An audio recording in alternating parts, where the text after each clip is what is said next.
قرآن څه وایي خپرونه پیلوم. د دې آیت ربط مخکینی آیت سره دا دی. په مخکینی آیت کې دا خبره معلومه شوه چې منافقانو د صحابه کرامو د شهادت مرګ برباد ګڼه او دا به ویلې چې لو اطاعونا ما قتلو، او د جنگ او د جهاد نه به خلک منع کول. نو په دې آیتونو کې الله رب العزت د هغوی د دې ګمان رد کوي. نو د دې وجې نه عطف سره ذکر کو. الله فرمایي ولا تحسبن الذین، ګمان مه کوه ته ای پیغمبره په هغو کسانو، خطاب پیغمبر ته دی او مراد ترېنه هر مخاطب دی او تعریض دی په منافقانو باندې. ولا تحسبن الذین، ګمان مه کوه په هغو کسانو قتلوا فی سبیل الله چې ووژل شول په لار د الله تعالی کې امواتا مړه د عامو مړو په شان، بل احیاء، بلکې دوی ژوندي دي عند ربهم یرزقون، نزدې دي رب خپل ته او رزق ورکیدی شي دوی ته. یا بل احیاء عند ربهم، بلکې دوی ژوندي دي په نزد رب د خپل، یرزقون، دوی ته رزق ورکول کیږي. نو شهداو لره یو قسم حیات ثابت دی چې د هغې تفسیر په حدیث د ابو داود او احمد کې د عبدالله بن عباس رضی الله تعالی عنه نه نقل دی. د هغه حدیث مفهوم او مضمون دا دی: هر کله چې په احد کې اویا کسان شهیدان شول، نو الله رب العزت د هغوی ارواح د شنو مرغانو په ججورو کې او د هغو په خیټو کې واچول چې نهرونو د جنت ته تلل او د جنت میوې خوړلې او هغه قندیلونه چې د عرش لاندې ځوړند ول هلته دوی آرام کوو. نو چې کله شهداو دا مزې ولیدې او دا مزې وڅکلې، نو دوی وویل چې ارمان زموږ ورونه د دې حالت نه خبر وای چې الله موږ ته کومه نعمتونه راکړي دي چې هغوی د جهاد او د جنګ نه وروسته شوي نه وای.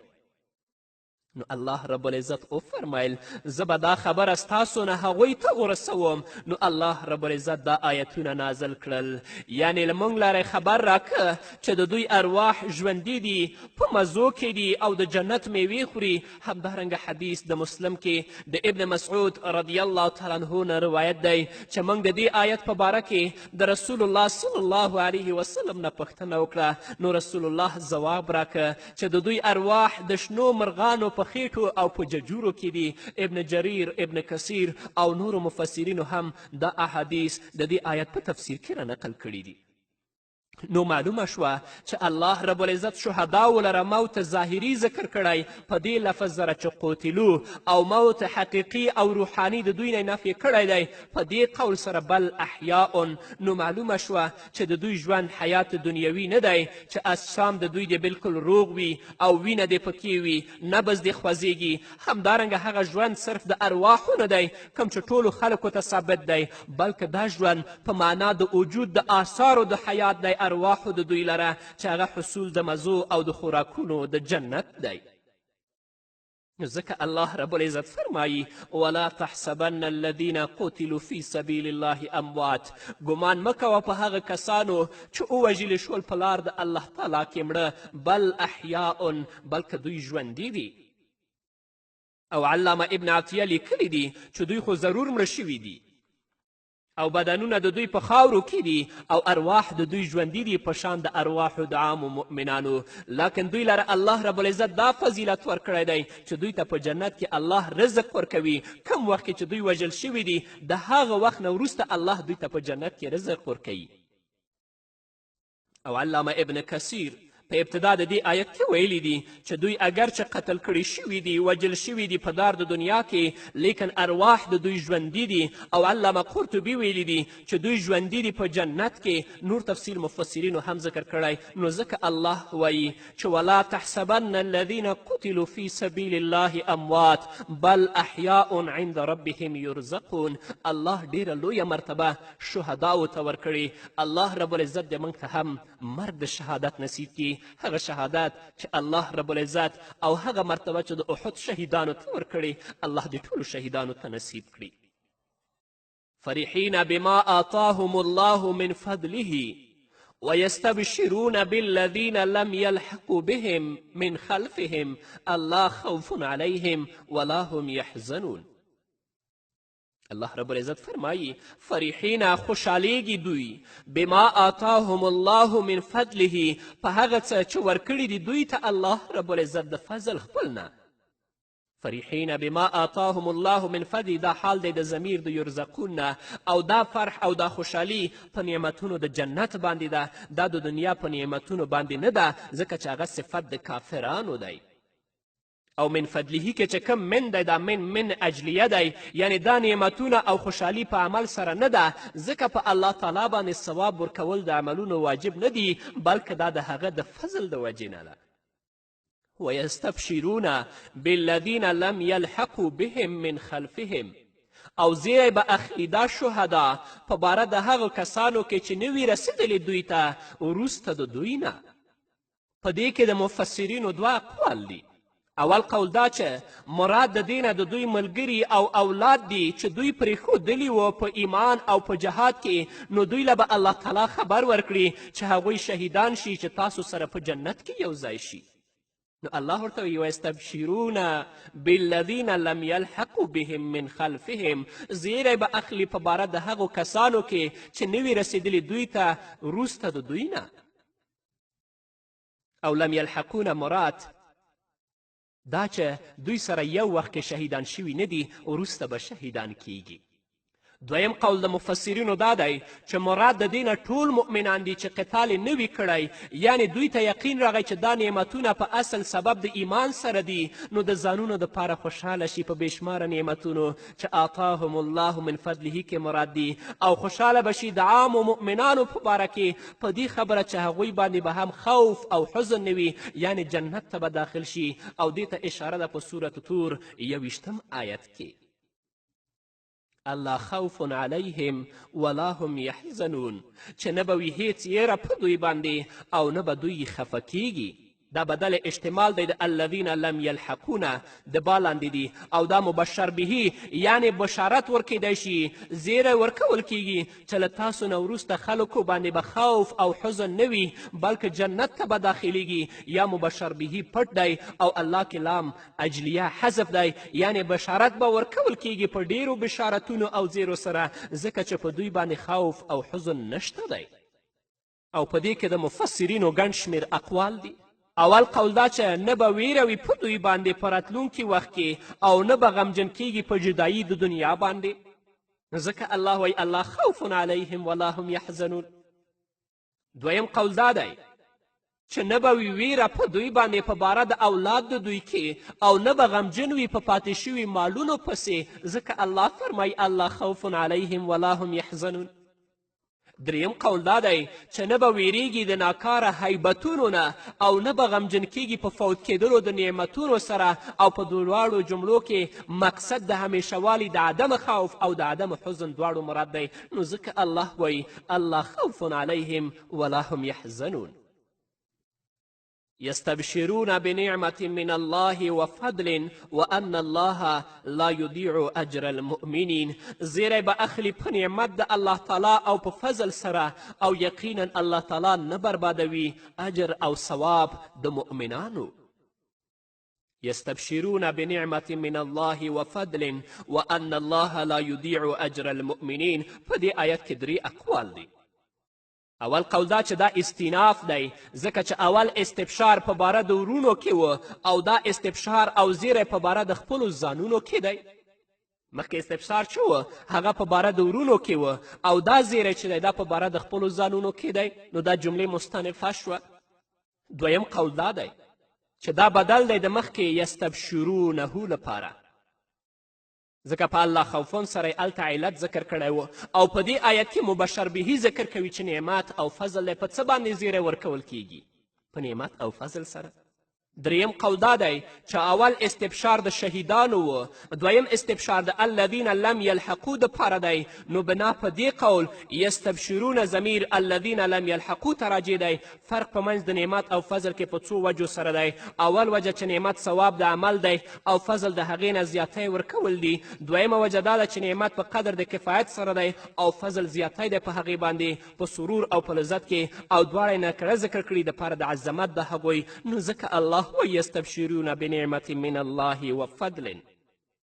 زیری به اخلي په نعمت د الله تعالی او په فضل د الله سره وان الله لا یضیع اجر المؤمنین او یقینا الله رب العزت نه بربادوي ثواب د مؤمنانو. دا هم عطف دی په نعمتین باندې او هم مستقل بشارت دی ځکه په دنیا کې د دوی سره خوف د بد انجام خپل و او ویره و په خپل ایمان باندې او دا صفت د کامل مؤمن هم دی. نو قیامت کې ورلره بشارت او زیری ورکوي چې ستاسو هیڅ عمل برباد شوی نه دی او المؤمنین کې اشاره ده چې ثوابونه د اعمالو بنا دي په ایمان باندې. چې ایمان وي ثواب به وي، چې ایمان نه وي ثواب نشته دی.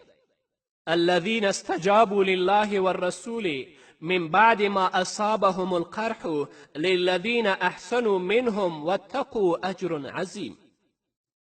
هغه کسان چې منلی دی حکم د الله تعالی او د رسول او وروسته د دې نه چې رسېدلی دی دوی ته زخم.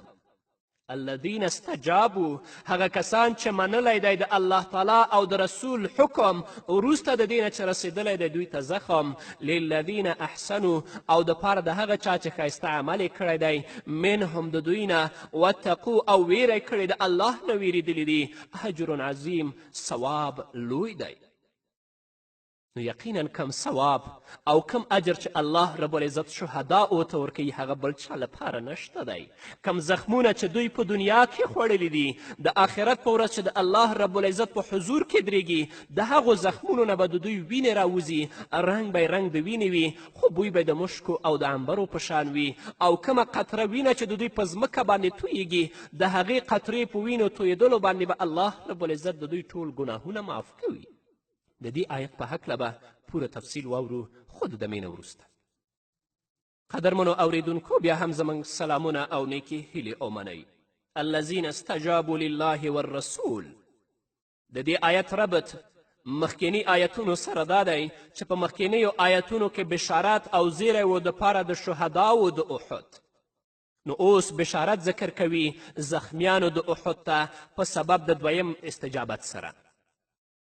علامه قرطبي او نور مفسرینو د دې په باره کې دوه اقوال ذکر کړي. اول قول د بخاري او د مسلم دی اجمالا چې بخاري او مسلم د حضرت عایشې رضی الله تعالی عنها نه روایت کوي چې حضرت عایشې رضی الله تعالی عنها د خپل خورایي ته ابن زبیر ته وویل چې ای خورایه ستا پلار او نیکه یعنې زبیر او ابوبکر صدیق رضی الله تعالی عنهما د الذین استجابوا لله والرسول لاندې داخل دي. او ویل یې چې کله مشرکان د احد نه واپس شول او نبی کریم صلی الله علیه وسلم او د هغه ملګرو ته تکلیف ورسېده نو نبی کریم صلی الله علیه وسلم سره ویره پیدا شوه چې هسې نه دوی واپس را وګرځي او بیا په موږ باندې حمله وکړي. نو رسول الله آواز وکړه چې څوک زما سره په دغه مشرکانو پسې ځي دپاره د دې چې هغوی ته معلومه شي چې په موږ کې قوت شته دی، موږ ضعیفه شوي نه یو. نو ابوبکر او زبیر رضی الله تعالی عنهما سره د اویا کسانو نه د رسول الله دا دعوت او بلنه قبوله کړه او په هغوی پسې ووتل. نو هغوی چې واورېدل چې دوی دا پسې راغلل هغوی وتښتېدل او مؤمنان په نعمت او فضل سره واپس شول. دا خو بخاري او مسلم اجمالا ذکر کړي خو تفصیل دا دی چې د احد د ورځې نه په دویمه ورځ چې د یکشنبې ورځ وه نبي کریم صلی الله علیه وسلم دا اعلان وکړه او وی فرمیل چې نه به وځي زما سره مګر هغه کسان چې پرون زما سره ول چې منافقان را نشي. نو 200 کسان یا اویا کسان را وچت شول او روان شول تر دې چې حمراء الاسد مقام ته ورسېدل چې تقریبا 8 میله هغه د مدینې منورې نه لرې دی. نو هلته نعیم بن مسعود یا ابو نعیم دوی ته مخامخ شو چې دا د ابو سفیان او د مشرکینو جاسوس و. هغه ورته ویل چې ابو سفیان ستاسو مقابلې دپاره ډیر لښکر جمع کړي دي او اراده لري چې مدینې ته راشي او ستاسو بیخکندي وکړي. نو صحابه و کرامو رضی الله عنهم چې کله د نعیم نه دا خبره واورېدله ویل حسبنا الله ونعم الوکیل، الله زموږ لپاره کافي دی او هغه ډیر ښه کارساز دی. نو صحابه و کرامو رضی الله عنهم هلته 3 ورځې تیرې کړې د دوشنبې، سې شنبې او چهارشنبې. دغه وخت مبعد خزاعي قریشو ویرول چې ستاسو لښکر د نبی کریم صلی الله علیه وسلم سره مقابله نشي کولی. نو د دوی په زړونو کې روب راغی، واپس مکې مکرمې ته وتښتېدل. او په بعضو روایاتو کې شته دی چې په دغه ځای کې تجارتي میله به لګېدله. نو صحابه و کرامو په هغې کې تجارت وکړه او ډیره ګټه یې وکړه. په بل روایت کې دي چې یوه قافله د عبدالقیس قبیلې په ابو سفیان باندې راتېرېدله نو ابو سفیان ورته وویل چې تاسو چیرته اراده لرئ هغو ورته ویلې چې د مدینې منورې طرف ته روان یو او هلته نه غله راوړو ابو سفیان ورته ویل چې مدینې والا زموږ نه وویروئ چې موږ د هغوی د مقابلې لپاره ډېرې لښکرې جمع کړي دي او زه به تاسو لره ډېر انعام درکړم دا خبره ابو سفیان عبدالقیس قبیلې والا ته وکړه نو هغوی په حمراء الاسد کې صحابه و کرامو ته دغه خبره وکړه صحابه و کرامو چې کله دا خبره د دوی نه واورېدله نو صحابه و کرامو ویلې چې حسبنا الله و نعم الوکیل دویم قول د مجاهد او د اکرمه دی چې ابو سفیان د احد نه واپس تللو نو نبی کریم صلی الله علیه وسلم ته جواب پرېښوده چې وعده دا ده چې راتلونکي کال به په بدر کې جنګ کوو نو نبی کریم صلی الله علیه وسلم د وعدې مطابق بل کال بدر ته راغی ابو سفیان د روب او د ویرې د وجې نه نه راغلی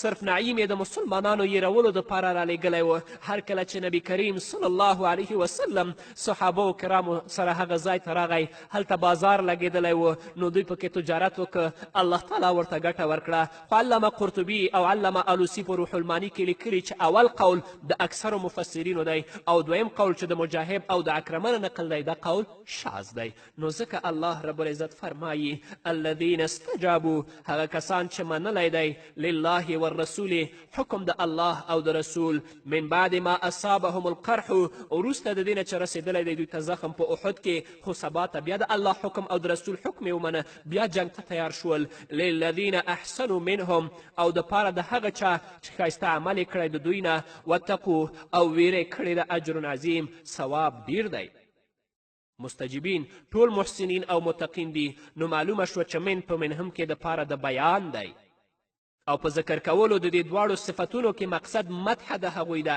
سره د تعلیل نه یعنی استجابت خو سبب د اجر دی لیکن په سبب د احسان او تقوا سره عظمت د اجر حاصلیږي او په دې آیت کې ادب ذکر دی دپاره د دفع د شکست او پر د دفع د هزیمت الذین قال لهم الناس ان الناس قد جمعوا لكم فاخشوهم فزادهم ایمانا وقالوا حسبنا الله ونعم الوکیل په دې آیت کې الله رب العزت د صحابه و کرامو رضی الله عنهم لوی شان ذکر کوي او په دې کې تعلیم د ادب دی دپاره د دفع د هزیمت چې هغه دا قول دی حسبنا الله و نعم الوکیل دا خبره تاسو کوئ چې کله مشرکین په تاسو باندې دباو اچوي نو دا خبره کوئ چې حسبنا الله و نعم الوکیل الله به د شکست نه ساتي الذین قال لهم الناس دا هغه کسان دي چې وویل دوی ته خلکو جاسوسانو ان الناس قد جمعوا لکم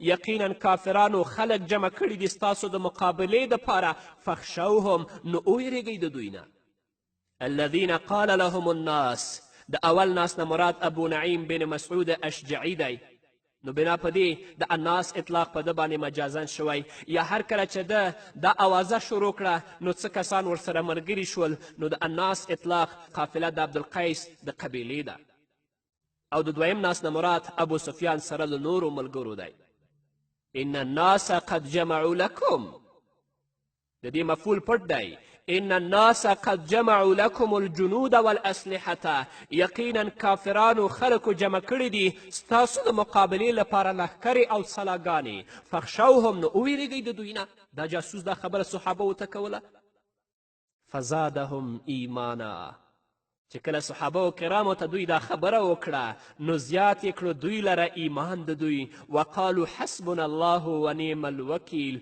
او ویلې دوی د دغه جاسوس د خبرې په قول کې حسبنا الله پوره دی زموږ لره الله رب العزت و نعم الوکیل او ښه کارساز دی فزادهم ایمانا ضمیر د زاده راجع دی قول ته چې په ضمن د قالو کې دی یا مقول ته او دا صریح دلیل دی چې په ایمان کې زیاتی راځي او زیاتی مستلزم دی نقصان لره نو زیاتی او کمی پکې دواړه راځي او دا دوه قسمونه دي اول قسم زیاتېدل دي په اعتبار د اعمالو صالحو سره او کمیدل دي په اعتبار د ګناهونو سره او دا مستلزم دي دې لره چې اعمال جز دي دپاره د ایمان چې د هغې په زیاتی او کمی سره په ایمان کې زیاتی او کمی راځي لیکن په انتفاع د عمل صالح سره زوال د ایمان نه راځي او دا مسلک د محدثینو دی او دویم قسم زیاتېدل او کمیدل دي په اعتبار د یقین سره ځکه چې یقین د جبرائیل و د میکائیل او یقین د ابابکر صدیق و د عمر رضی الله عنهما مثلا ډیر زیات دی په یقین زموږ باندې او دا ثابت دی په واقعه د ابراهیم علیه السلام کې چې هلته وایي لیطمئن قلبي او دا هم مسلک د محدثینو دی او دا قول د بعضې خلکو چې ایمان بسیط دی او بسیط کې کمی زیاتی نه راځي دا د اصطلاح د شریعت نه ده بلکې اصطلاح د منطقیانو ده امور شرعیه په دې باندې بنا نه دي وقالو حسبنا الله ونعم الوکیل د دغه جاسوس په قول کې دوه مقصدونه ول اول خشیت او ویره پیدا کول د صحابه په زړونو کې نو د هغې په رد کې وویل شول چې فزادهم ایمانا دویم مقصد د جاسوس دا و خبر ورکول و په جمع د خلکو سره نو چې یعنې خلک ستاسو مقابلې لپاره راټول شوي نو د هغه په رد کې دوی وویل چې حسبنا الله ونعم الوکیل فانقلبوا بنعمة من الله وفضل لم يمسسهم سوء واتبعوا رضوان الله والله ذو فضل عظیم دا د مخکې صفاتو جزا ده صفات څه ول استجابت زیادت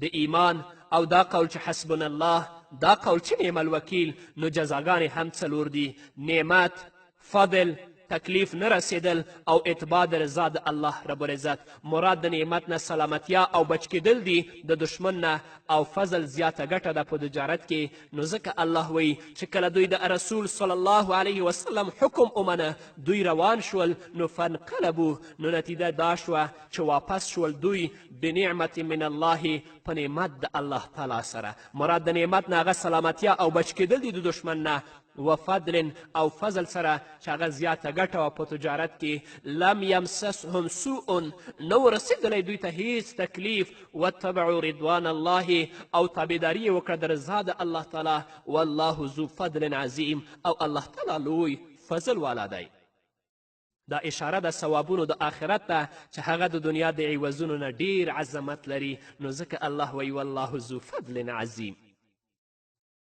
انما ذلكم الشیطان یخوف اولیاءه فلا تخافوهم وخافون ان کنتم مؤمنین په مخکې آیت سره دا ذکر شول چې صحابه کرام په قول د جاسوس باندې ونه ویرېدل اوس په دې آیت کې مؤمنانو لره پوخوالی ورکوي په دې عقیده باندې چې په دې عقیده باندې تل لپاره تاسو پاخه پاتې شئ نو ځکه الله رب العزت فرمایي انما ذلکم یقینا دا جاسوس اشاره د ابو نعیم یا قافلې د عبدالقیس یا ابو سفیان ته انما ذلکم یقینا دا جاسوس چې ابو نعیم دی یا دا قافله چې د عبدالقیس ده یا دا ابو سفیان الشیطانو شیطان دی یخوف اولیاءه ویروي تاسو د ملګرو خپلو نه الله رب العزت دوی ته شیطان ویلی دي ځکه چې دوی منع کوونکي و مؤمنانو لره د جهاد نه او دې ته شیطان انسي ویل کیږي یا ذالکم اشاره ده مخکې ټولو واقعاتو ته یعنی مقرر کول د ابو سفیان جاسوس لره او د هغه قول کول او په منافقانو کې تردد پیدا کېدل دا ټول شیطان دی یخوف اولیاءه ویروي تاسو د ملګرو خپلو نه فلا تخافوهم نو مه ویرېږئ د هغوی نه وخافوني او ویرېږئ زما نه ان کنتم مؤمنین ان په معنا د اس دی ځکه چې تاسو مؤمنان یاستئ ان کنتم مؤمنین دا جمله د پاره د تیزیر ورکولو ذکر کیږي یا ان په معنا د اس سره دی او دا دلیل دی چې ایمان مستلزم دی خوف د الله تعالی لره ولا يحزنك الذين يصارعون في الكفر انهم لن يضروا الله شيئا يريد الله الا يجعل لهم حظا في الاخره ولهم عذاب عظيم په مخکې آیت کې الله رب العزت نبی کریم صلی الله علیه وسلم او مؤمنان د دینه منع کړل چې تاسو د اولیای شیطان نه مه یریږئ فلا تخافوهم وخافوني الله دا ویلي اوس الله رب العزت دا ذکر کوي چې دا دشمنان او دا شیطانان خو به جلتی په کفر کې کوي خو د دوی په جلتی باندې تاسو کله هم مه غمګینه کیږئ دوی خو جلتی په کفر کې کوي، تل لپاره مسارعت فی الکفر کوي، خو د دوی مسارعت فی الکفر او کومه جلتی چې په کفر کې کوي تاسو په دې باندې مه خفه کیږئ. نو ځکه الله وایي ولا یحزنک الذین یسارعون فی الکفر، او نه دې خفه کوي تا هغه کسان چې جلتی کوي په کارونو د کفر کې. انهم لن یضر الله شیئا، یقینا دوی چیرې ضرر نشي ورکولی الله تعالی ته هیڅ شی. یرید الله الا یجعل لهم حظا فی الاخرة، غواړي الله تعالی چې ورنکړي دوی لره برخه په آخرت کې. ولهم عذاب عظیم، او په آخرت کې دوی لره عذاب لوی دی. که څوک سوال وکړي چې حزن خو امر غیر اختیاري دی، نو د هغې نهیې څرنګه صحیح کیږي؟ جواب دا دی چې مراد د حزن نه هغه اثر دی چې مرتب کیږي په غم باندې، یعنی پرېښودل کار د دعوت، چې تاسو د هغوی په کفر مسارعت فی الکفر باندې خفه شئ او کار د دعوت پرېږدئ. که څوک بیا سوال وکړي حزن په کفر د کافر باندې، غم په کفر د کافر باندې خو طاعت د الله تعالی دی، نو څنګه الله وایي ولا یحزنک الذین یسارعون فی الکفر؟ مفسرینو دا جواب کړی چې مراد د دې نه افراد دی په حزن کې، په غم کې، تر دې پورې چې اهلاک د نفس ته ورسیږي، لکه چې الله د دې نه نهیې کړي. فرمایي فلا تذهب نفسک علیهم حسرات، همدارنګه فرمایي لعلک باخع نفسک الا یکونوا مؤمنین. ان الذين اشتروا الكفر بالایمان لن يضر الله شیئا ولهم عذاب الیم. د دې آیت په هکله به واورو خو د یوې دمې نه وروسته. قدرمنو اوریدونکو، بیا هم زموږ سلامونه او نیکې هیلې ومنئ. ان الذين اشتروا الكفر بالایمان، مخکې آیت کې تخویف و ښکاره کافرانو ته، په دې آیت کې تخویف او ویره د منافقانو ته. ځکه الله فرمایي ان الذین اشتروا الکفر، یقینا هغه کسان چې اخیستی دی کفر بالایمان په بدله د ایمان کې، یعنی ایمان یې پرېښوده کفر ته لاړل. لن یضر الله شیئا، چیرې ضرر نشي ورکولی الله تعالی ته هیڅ شی. ولهم عذاب الیم، او دوی لره عذاب دردناک دی. ولا يحسبن الذين كفروا انما نملي لهم خير لانفسهم انما نملي لهم ليزدادوا اثما ولهم عذاب مهين.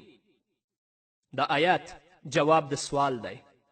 سوال دا و چې هر کله دا کافران او منافقان مسارعت فی الکفر کوي او اشتراء او اخیستل د کفر کوي او همدارنګه د اسلام په خلاف باندې کار کوي، نو په دوی باندې الله تعالی ولې زر عذاب نه رانازلوي؟ نو الله جواب وکړه. حاصل د جواب دا دی چې دوی ته په مهلت ورکولو کې د دوی ضرر دی. الله به عذاب هم ورکوي، خو چې مهلت ورکوي دې لپاره چې ډېر زیات مستحق د الله رب العزت د عذاب وګرځي. نو ځکه الله رب العزت فرمایي ولا یحسبن الذین، ګمان دې نه کوي هغه کسان کفرو چې کافران دي، انما نملی لهم خیر، چې مهلت ورکول زما دوی لره غوره دي، لانفسهم دپاره د ځانونو د دوی. انما نملی لهم، یقینا مهلت ورکوو موږ دوی لره، لیزدادو اسما، د دې دپاره چې زیات شي ګناهونه د دوی. دا علت دی د مخکې حکم دپاره او ذکر کوي حکم د مهلت ورکولو. دا دلالت کوي په حصر باندې، یعنی ګمان د خیریت په املا کې بالکل غلط دی، بلکې دا حصر دی په ګناه زیاتی کولو کې. ولهم عذاب مهیم، او دوی لپاره عذاب شرموونکی دی. هر کله چې کافران په وخت د مهلت د دین د الله تعالی توهین کوي، نو د هغوی دپاره عذاب مهین الله ذکر که. نو نن ورځ هم چې کومه ظالمان دي، کومه مفسدین دي چې دوی په کفر او په ګناه کې اخته دي، الله چې کومه مهلت ورکړی، دوی دا ګمان نه کوي چې دا مهلت د الله به زموږ لپاره خیر وي، بلکې دا مهلت الله ځکه ورکړی چې دوی زیات مستحق د الله د عذاب وګرځي، ګناه یې هم ډیره زیاته شي، او دوی لپاره به الله رب العزت په آخرت کې شرموونکی عذاب ورکوي. ما كان الله ليذر المؤمنين على ما أنتم عليه حتى يميز الخبيث من الطيب وما كان الله ليطلعكم على الغيب ولكن الله يجتبي من رسله من يشاء فآمنوا بالله ورسله وإن تؤمنوا وتتقوا فلكم أجر عظيم. د دې آیت ربط مخکینی آیت سره دا دی چې په مخکینی آیت کې اخروي سزا ذکر شوه کافرانو او منافقانو ته، اوس الله رب العزت په دې آیت کې د هغوی دنیوي سزا ذکر کوي چې هغه د دوی فضیحت او د دوی شرمندگی ده چې الله رب العزت د هغوی د نفاق اظهار کوي مسلمانانو ته. دویم ربط زموږ مفسرینو داسې بیان کړی په مخکې آیتونو کې الله دا وویل چې املا او مهلت د کافرانو او منافقانو دپاره شر دی. اوس الله دا بیانوي چې په وخت د املا او مهلت کې کله کله مصیبتونه راځي دپاره د تمیز د دوی د مؤمنانو نه، نو دا حکمت د مهلت دی چې الله ورکړی دوی ته. عذاب پرې نه نازلوي د دې لپاره چې تمیز په منځ د مسلمانانو او د کافرانو کې راشي. ما کان الله لیذر المؤمنین علی ما انتم علیه، دا جواب د سوال دی. سوال دا دی چې الله تعالی په احد کې ولې مصیبت راوستلو په مؤمنانو باندې؟ په دې کې څه حکم و؟ نو په دې جمله کې د دې جواب دی ما کان الله، نه دی الله تعالی لیذر المؤمنین چې پرېږدي مؤمنانو لره علی ما انتم علیه په هغه ګډوډ حال باندې چې تاسو په هغې یئ، حتی یمیز الخبیث من الطیب، تر څو چې جدا نه کړي پلیت منافق د پاک مخلص نه. حتی یمیز الخبیث من الطیب د دې 3 توجیهات دي. اول دا چې مراد د خبیث نه منافق او د طیب نه مراد مخلص مؤمن دی، او دا تمیز حاصل شو په ورځ د احد کې چې منافقانو خپل نفاق ښکاره کو چې د میدان د جنگ نه مخکې د دې نه چې جهاد وشي هغوی واپس شول او بیا یې خوشحالي کوله په غلبې د کافرانو باندې. دویمه توجیه دا ده چې مراد د خبیث نه ګناه دی او د طیب نه مراد مؤمن دی، او یمیز په معنا د یحید دی، یعنی ورژوي ګناه د مؤمنانو په سبب د مصیبتونو سره، حتی یمیز الخبیث من الطیب، تر دې چې ورژوي الله رب العزت ګناه د مؤمنانو په سبب د مصیبتونو سره. دریمه توجیه دا ده چې مراد د خبیث نه کفر او شرک او مراد د طیب نه اسلام دی، او تمیز راغی واقعا په تذلیل د کفر او په وچتوالي د اسلام سره، او دا توجیه په اعتبار د مستقبل سره ده چې په مستقبل کې الله رب العزت کفر او شرک ذلیل کړل، مسلمانانو ته الله رب العزت عزت ورکړ. وما کان الله لیطلعکم علی الغیب، دا جواب د بل سوال دی. سوال دا دی چې الله تعالی په ذریعه د مصائبو سره تمیز د منافق او مؤمن راولي، نو داسې ولې نه کوي چې موږ لره خبر راکړي په وحی سره چې فلانی منافق دی، فلانی منافق دی او فلانی کامن او مخلص مؤمن دی؟ الله ولې داسې نه کوي؟ الله جواب وکړ. حاصل د جواب دا دی چې وحی خو غیب دی او الله تعالی په دې غیب باندې ما سوا د رسولانو نه بل چاته خبر نه ورکوي. اخبار عن الغیب الله رسولانو ته ورکوي، نو د الغیب نه مراد دلته خاص وحی ده، وحی الله رسولانو ته کوي. یا مراد د دې نه مطلق وحی ده، او معنا د دې جملې دا ده چې الله رب العزت تاسو ټولو ته په وحی سره علم نه درکوي تر دې چې تاسو ټول رسولان وګرځئ. دا د الله تعالی د نظام نه خلاف خبره ده، نو ځکه الله رب العزت فرمایي وما کان الله، نه دی الله تعالی لیطلعکم علی الغیب چې خبر درکړي تاسو ته په پټو خبرو باندې، ولکن الله یجتبی من رسوله من یشاء. په لاکن سره جواب د بل سوال دی. سوال دا دی چې الله تعالی هیڅ چا لره خبر په وحی سره نه ورکوي، نو جواب وشو چې الله تعالی صرف رسولانو ته علم په وحی سره ورکوي، او دا تعیین په مشیت د الله تعالی سره دی، مخلوق ته په دې کې اختیار نه دی ورکړی. نو دا دلیل دی چې کهانت او علم نجوم سره او همدارنګه په کشف و الهام سره علم غیب نه حاصلیږي، هم په هغې سره ځان حاصلیږي. د دې وجې نه اهل علمو تصریح کړې ده چې کشف و الهام د اسبابو د علم نه نه دي. فآمنوا بالله ورسوله، دا تفریح ده په ما قبل جوابونو باندې، یعنی چې هر کله ستاسو د سوالونو جوابونه وشول صدق د دې نبي ثابت شه، نو لازم دا ده چې ایمان په الله تعالی او د هغه په رسول باندې راوړئ. نو ایمان په الله تعالی دا ده چې د هغه د الوهیت صفتونه خاص د الله لپاره ومنئ، چې په هغه کې یو صفت علم غیب کلی دی. ایمان په رسولانو باندې دا دی چې هغوی بندگان اشتباه والا د الله وګڼئ، یعنی د الله بندگان دي خو الله غوره کړي دي، او هغوی لره صرف هغه علم ومنئ کوم چې الله تعالی ورکړی دی، او علم غیب د هغوی دپاره مه ثابتوئ. ځکه نو الله رب العزت فرمایي فآمنوا بالله ورسوله، نو ایمان راوړئ په الله تعالی باندې او په رسولانو د هغو باندې. وان تؤمنوا، او که ایمان راوړه تاسو، وتتقو او ځان مو بچ کړ د نفاق نه، فلکم اجر عظیم، نو تاسو لره ډیر لوی ثواب دی. وان تؤمنوا وتتقو فلکم اجر عظیم.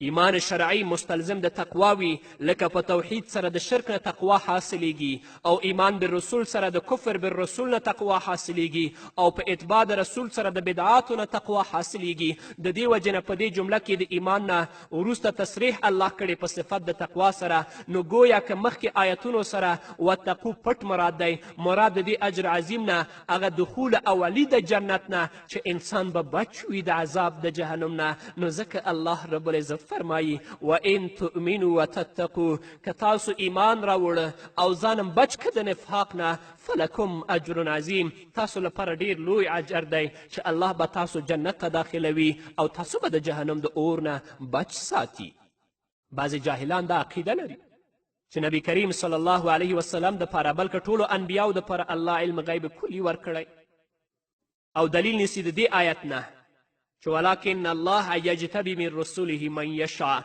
طریقه د استدلال د هغوی دا ده چې الغیب کې الف لام استغراقي دی او لکن سره استثناء متصله ده نو معنا دا شوه چې نه دی الله تعالی چې تاسو له خبر درکړي په ټولو مغیباتو باندې لیکن د رسولانو اجتبا کوي نو خبر ولره د ټولو مغیباتو ورکوي دا د هغوی دلیل دی خو لکن زموږ مفسرینو دې نه ګڼ شمېر جوابونه کړي دي اول جواب دا دی چې دا صورت یعنی د آل عمران صورت دا دریم صورت ده چې په مدینې منورې کې نازل شوی د دې نه وروسته 14 صورتونه نازل شوي دي لکه چې علامه سیوطي په ترتیب د نزول الصور کې په اتفاق سره ذکر کړي نو هر کله چې هغه ته یعنی رسول الله ته د ټولو مغیباتو علم الله ورکه نو د دغو وروستو صورتونو نزول بیا عبس او بې فایدې دی چې الله هغه په ټولو مغیباتو باندې خبر که نو بیا ولې الله رب العزت وروسته د هغه نه نور صورتونه نازلوي نو معلومه شوه چې رسول ته علم غیب نشته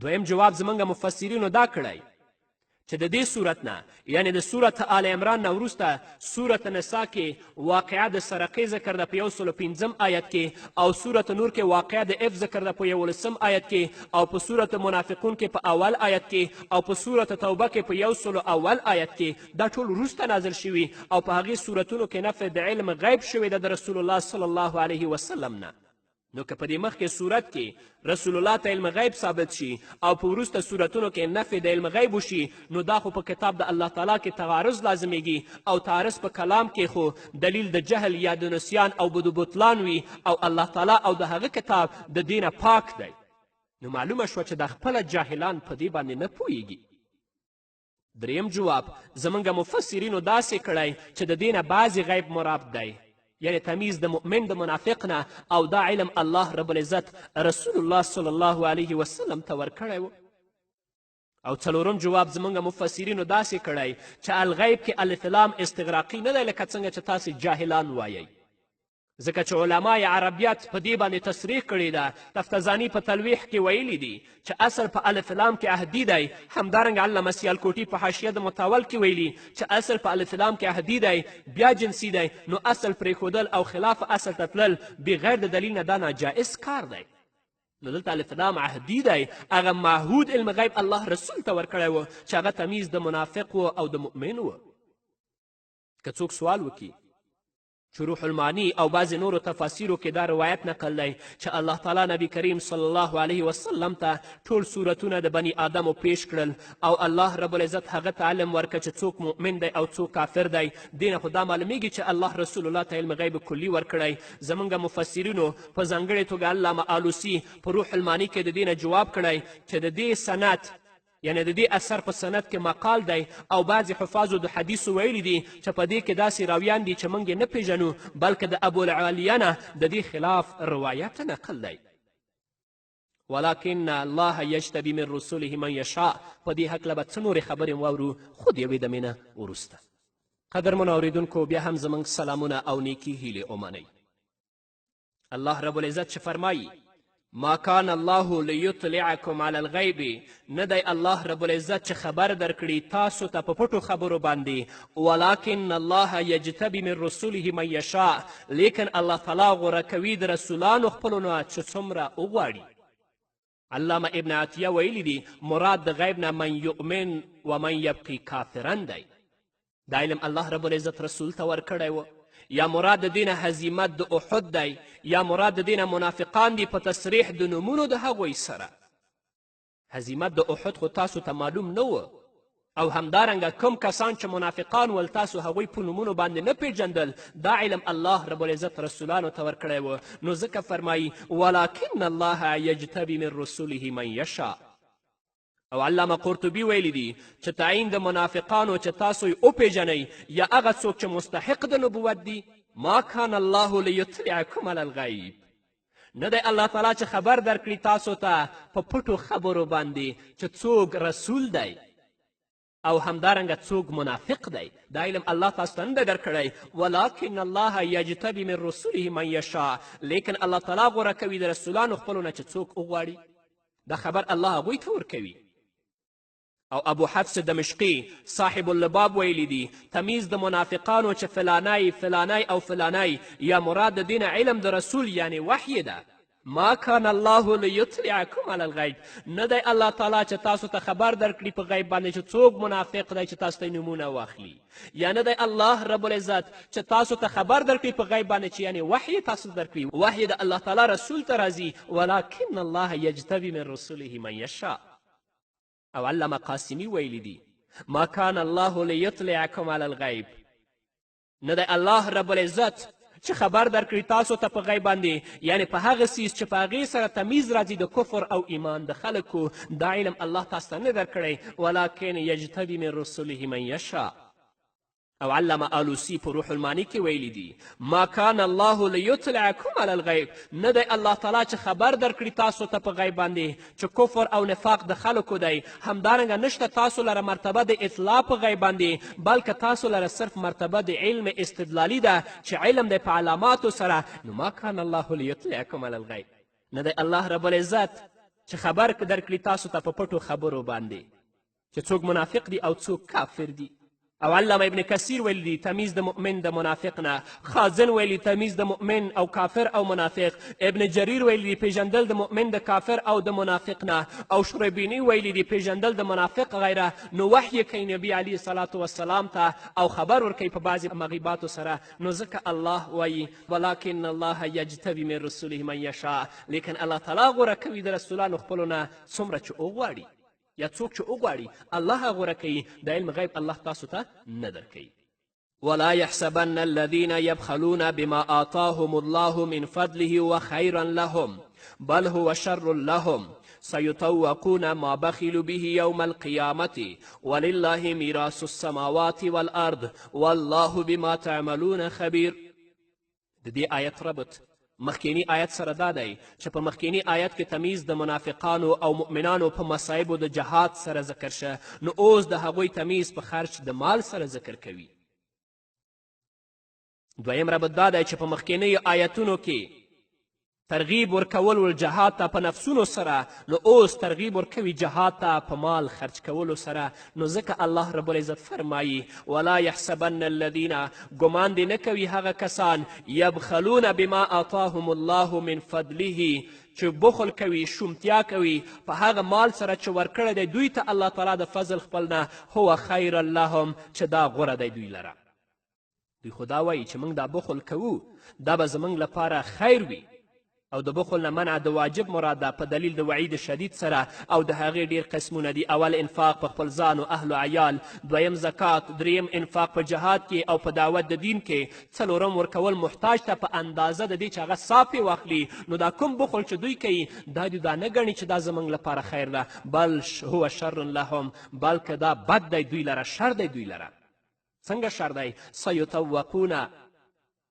زر دی د دوی غاړې ته به واچول شي ما بخیلو به هغه شی چې شومتیا کوي بخل کوي دوی په هغې باندې یوم القیامت په ورځ د قیامت کې په کوم مال باندې چې دوی بخل کړی په دنیا کې د الله په لاره کې نه دی لګولی دا مال به د آخرت په ورځ د دوی په غاړه کې د توق په شان باندې پروت وي رسول اکرم صلی الله علیه وسلم فرمایي الله تعالی چې په دنیا کې کم بنده ته مال ورکړي او هغه یې د الله رب العزت په لاره کې مصرف نه کړي زکات یې ور نه کړي نو دا مال به هغه لپاره د آخرت په ورځ باندې غټ مار جوړ شي او دا به د وښکیو نه نیولی په غاړه کې به پروت وي ورته به وایي چې انا مالک و انا کنزک زه ستا مال یم او زه ستا خزانه یم او بعضې مفسرینو نه دا نقل دی چې دا په طریقه د تعویل سره دی یعنی په دوی باندې به انبار شي عذاب د بخل د دوی ولله میراث السماوات والارض او خاص الله رب العزت لره میراث د آسمانونو او د ځمکې دی والله بما تعملون خبیر او الله رب العزت په هغو عملونو چې تاسو یې کوئ ډیر ښه خبردار دی ولله میراث السماوات والارض د دې دوه معنا دي اوله معنا دا ده چې مخلوق کم مالونه د یو بل نه په میراث سره وړي نو د هغې ټولو مالونو آخري مالک الله تعالی دی نو حاصل دا شوه چې دا ملک د الله تعالی دی او تاسې ته د څه ورځو دپاره الله دا ملک درکړی نو ولې په دې سره تاسو بخل کوئ دویمه معنا دا ده چې آسمانونو او ځمکو والا به ټول وروستو فنا شي نو د هیچ چا ملکیت به پکې پاتې نشي نو په شان د هغه مال به شي چې د فنا د یو شخص نه بل ته میراث پاتې شي نو په اوله معنا سره میراث په معنای حقیقي مراد دی او په دویمه معنا سره میراث تشبیهي مراد دی نو ځکه الله فرمایي ولله میراث السماوات والارض والله بما تعملون خبیر اوس به راشو قدرمنو اوریدونکو د سر نه تر پایه پورې به ترجمه بیا واورو ولا تحسبن الذين قتلوا في سبيل الله امواتا ګمان مه کوه په هغه کسانو چې ووژلي شول په لار د الله تعالی کې مړه د عامو مړو په شان بل احیاء عند ربهم یرزقون بلکې دوی ژوندي دي په نزد رب د دوی ته رزق ورکول کیږي فرحین خوشحالیږي دوی بما آتاهم الله من فضله په هغه څه چې ورکړي دي دوی ته الله تعالی د فضل خپل نه ویستبشرون بالذین او زیری به اخلي په باره د هغه کسانو کې لم یلحقوا بهم من خلفهم چې نه وي رسېدلي دوی ته وروسته د دوی نه الله خوف علیهم چې نه به وي هیڅ ویره په دوی باندې ولا هم یحزنون او نه به دوی خفه کیږي یستبشرون بنعمت من الله وفضل زیری به اخلي په نعمت د الله تعالی او په فضل سره وان الله لا یضیع اجر المؤمنین او یقینا الله تعالی نه بربادوي ثواب د ایمان والاو الذين استجابوا لله والرسول هغه کسان چې منلی دی حکم د الله تعالی او د رسول من بعد ما اصابهم القرح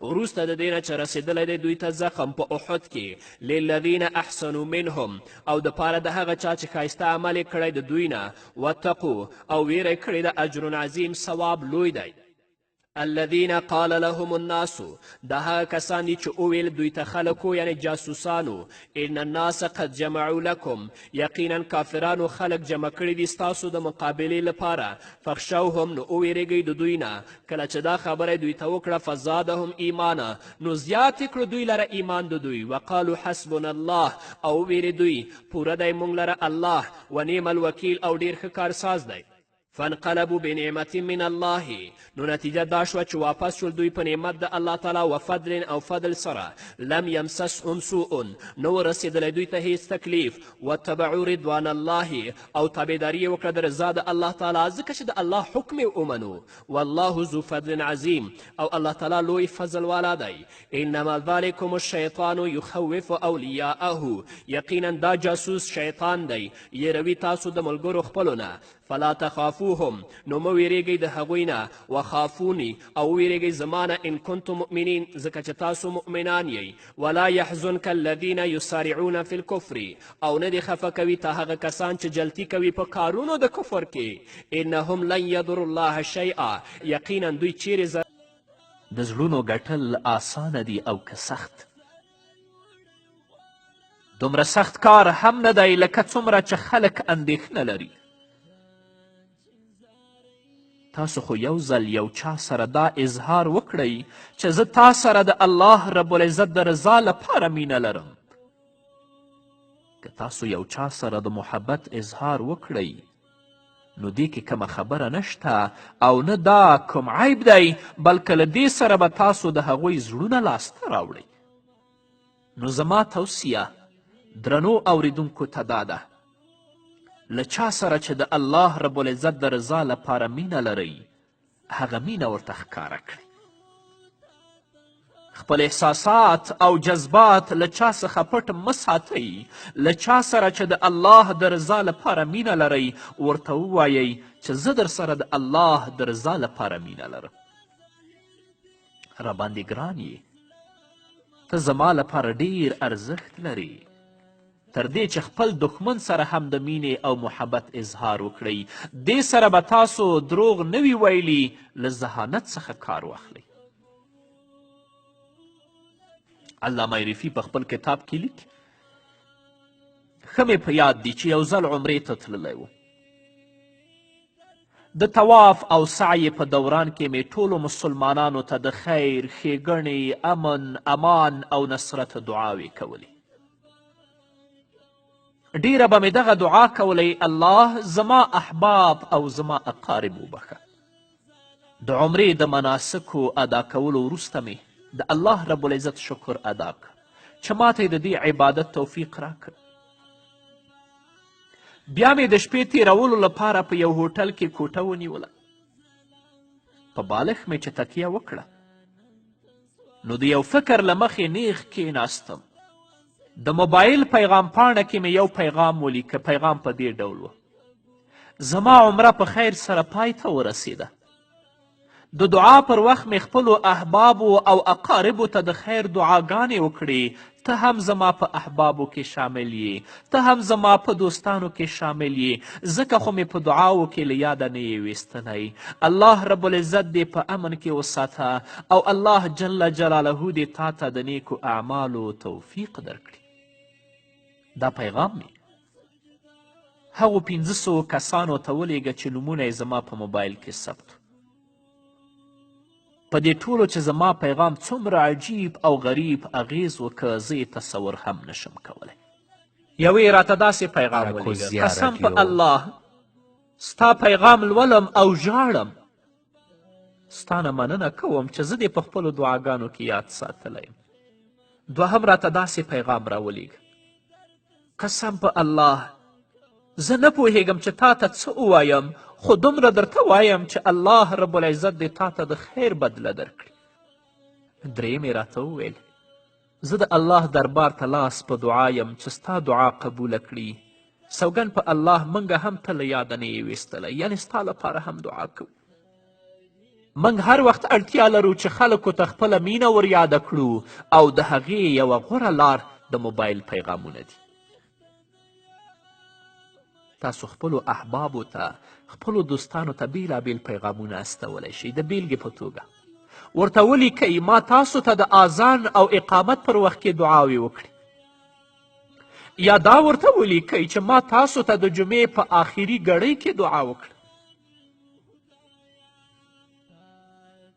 که ستاسو نیت سم وي او دا خبره او دا پیغام مو صرف د الله رب العزت د رضا لپاره وي، نو په دې وخت کې باید د هیڅ ډول ریاکاري مشاهده ونه شي، ځکه دې سره د مسلمانانو ترمنځ مینه او محبت نور هم ډیریږي. همدارنګه لیکي: یو ځل ما د طایف ښار په یو دعوتي کیمپ کې وینا کوله. د شفا په غرونو کې دا د تفریح لپاره یو ځای و چې ډیری ورته ځوانه طبقه خلک راتلل. د وینا ډیری اوریدونکي د ځوانانو هغه طبقه وه چې د تقوا او ښېګڼې اثرات پکې ښکارېدل. نور ځوانان چې خبرو اوریدو ته نه و راغلي، د پارک په یوه او بله خوا کې په لهو لعب باندې بوخت ول. بیان چې پای ته ورسید نو ځینې ځوانان زما خواته راغلل او سلام یې وکړ. په دوی کې یو ځوان و چې د ویښتو سټایل یې څه عجیب او غریب و او هغه تنګ او نښتی پتلون اغوستی و. ما سره یې په لاس تړي مشي وکړل او زما څخه یې مننه وکړه. ما هم له هغه سره په ډیر جوش او ذوق سره روغبړ وکړ. خپل لاسونه مې د هغه لاسونو سره یو ځای کړل او ومې ویل: ستا څیره خو د یو لوی داعي غوندې ښکاري. هغه په خندا شو او لاړ. له دې پیښې 2 اونۍ وروسته همدغه ځوان ماته زنګ ووهه او وی ویل: آیا تا زه ونه پیژندلم؟ زه همغه ځوان یم چې تا یې په اړه ویلي و چې ستا څیره خو یو لوی داعي ته ورته ده. قسم په الله زه به انشاء الله یو لوی داعي جوړیږم. له دې وروسته هغه راته وویلي: ستا له دې خبرې کولو وروسته چې څیره د یو لوی داعي ته ورته ده چې تا ما ته ویل، زما احساسات او جذبات ډیر لوړ شوي دي. ګورئ درنو اوریدونکو چې د جذباتو حقیقت او چا سره د مینې ښکاره کول د خلکو په زړونو او بدنونو باندې څومره نااشنا تاثیر غورځوي. امیر المؤمنین سیدنا ابابکر صدیق رضی الله تعالی عنه، امیر المؤمنین سیدنا عمر فاروق رضی الله تعالی عنه به د نیکي او خیر په کارونو کې یو بل څخه وړاندې کو.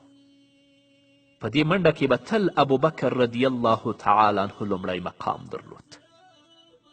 امیر المؤمنین حضرت عمر فاروق رضی الله تعالی عنه به په توره شپه د سهار لمانځه لپاره له کوره ووت. که مساکینو او فقراو ته به د صدقې او خیرات خبره وه او یا به د هغوی د خدمت کومه خبره وه، نو بیا به هم ابوبکر رضی الله تعالی عنه له ټولو وړاندې و.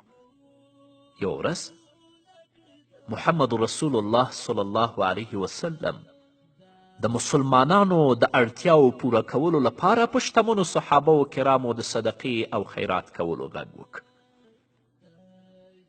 دا وخت د امیر المؤمنین سیدنا عمر فاروق رضی الله تعالی عنه سره ښه پریمانه مال و.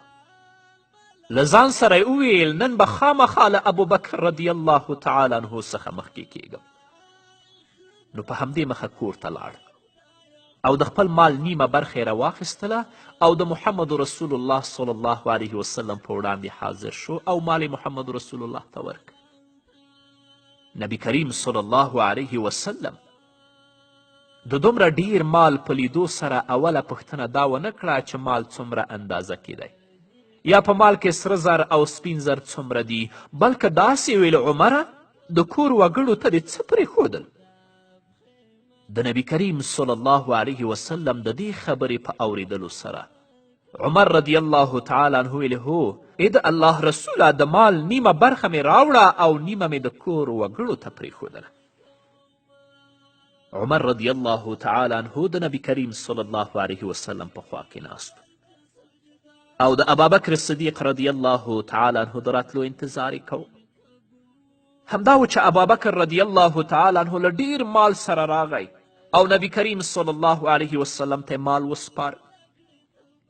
رسول الله صلی الله علیه وسلم ترې اوله پوښتنه همدا وکړه ابوبکره د کور وګړو ته دې څه پرېښودل؟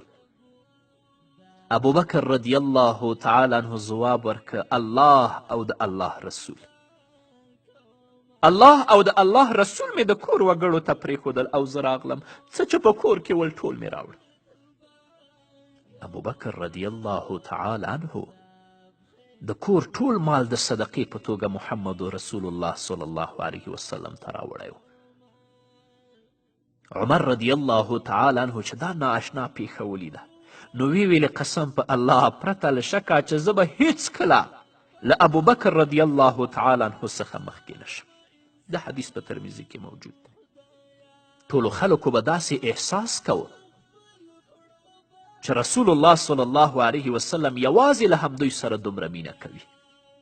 ځکه خو به هغوی هم د رسول الله صلی الله علیه وسلم په مینه باندې مست او سرشار ول چې په کور کې به یې خپلو د کور وګړو لپاره څه نه پرېښودل، ټول به یې د محمد رسول الله صلی الله علیه وسلم په وینا راوړل او د نبی کریم صلی الله علیه وسلم تر مخه به یې ایښودل. د بخاري د ترمیزي او د مسلم حدیث دی. یو ورځ نبی کریم صلی الله علیه وسلم لمونځ زر زر وکړ. سلام یې چې وګرځاوه نو صحابه و کرامو ته یې په حیراني سره ولیدل او وی ویل کیدای شي چې تاسو په دې حیران شوي یاست چې ما لمونځ ولې زر زر وکړ؟ دا د دې لپاره چې ما په اصل کې د یو کوچني د ژړا غږ واورید نو په زړه کې مې د هغه مور ته رحم راغی. وګورئ د محمد رسول الله صلی الله علیه وسلم ژوند ته. رسول الله صلی الله علیه وسلم به له خلکو سره همدا وړ سلوک او محبت کوه او د خپل طرز عمل په وسیله به د خپلې مینې او محبت اظهار هم کوه. نو تاسو هم د خپل محبت اظهار وکړئ، په جرأت سره ووایئ چې زه له تا سره د الله د رضا لپاره مینه لرم، زه تا سره په ملاقات کې خوښیږم، ته زما په وړاندې ارزښتمن یې. که ستا مینه او محبت د یو مسلمان سره د الله رب العزت د رضا لپاره وي چې د خپلې مینې اظهار هغه ته وکړي لکه څنګه چې پیغمبر علیه الصلاة وسلام وایي. ستا مینه او محبت به د هغه په زړه کې هم ځای ونیسي او په ګډه به د الله رب العزت د دین لپاره کار شروع کړئ او په خپلو کارونو کې به انشاءالله کامیابه یی. په همدې هیله درنو اوریدونکو نور به واورو خو د یوې دمې نه وروسته.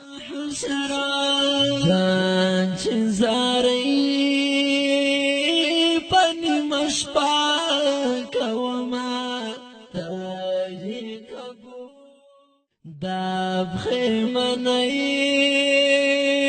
درت سجدا کوما تاہی قبول اکڑت با کوما دا بخیمنی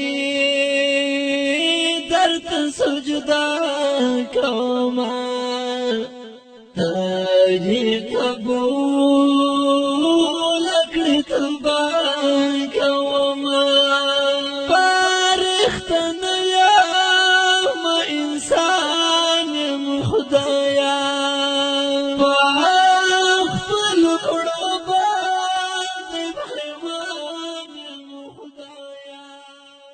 قدرمنو اوریدونکو بیا هم زموږ سلامونه ومنئ.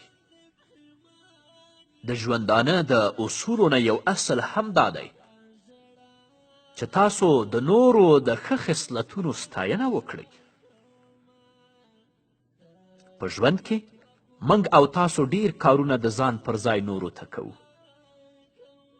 کله چې له موږ څخه یو کس د ولیمې د بلنې لپاره بلون کوي نو ښکلې او رنګینې جامې اغوندي.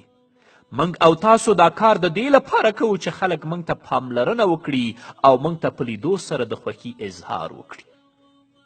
موږ او تاسې داسې احساس کوو چې زموږ خوشمزاجي او خوشلباسي د خلکو خوښه شوه. په همدې خاطر موږ او تاسو د کور حجره د نورو کوټو څخه ښکلې جوړوو یوازې په دې خاطر چې خلک پکې کینی او د خوښي احساس وکړي. کله چې له موږ او تاسو څخه یو کس چاته بلنه ورکړي نو دا او میرمنې هڅه کوي چې د نورو ورځو په پرتله نن ښکلي او خوندور خواړه تیار کړي. موږ او تاسې په داسې حالاتو کې له خوښي څخه په جامو کې نه ځایږو چې کله مو خلک د کور د سامان او خوړو صفت وکړي.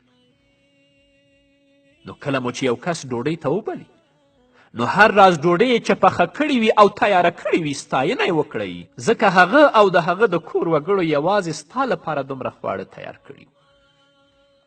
که ته د هغو د دې خواري ستاینه وکړې نو هغوی به دا احساس وکړي چې خواري مو عبث نه ده کړې.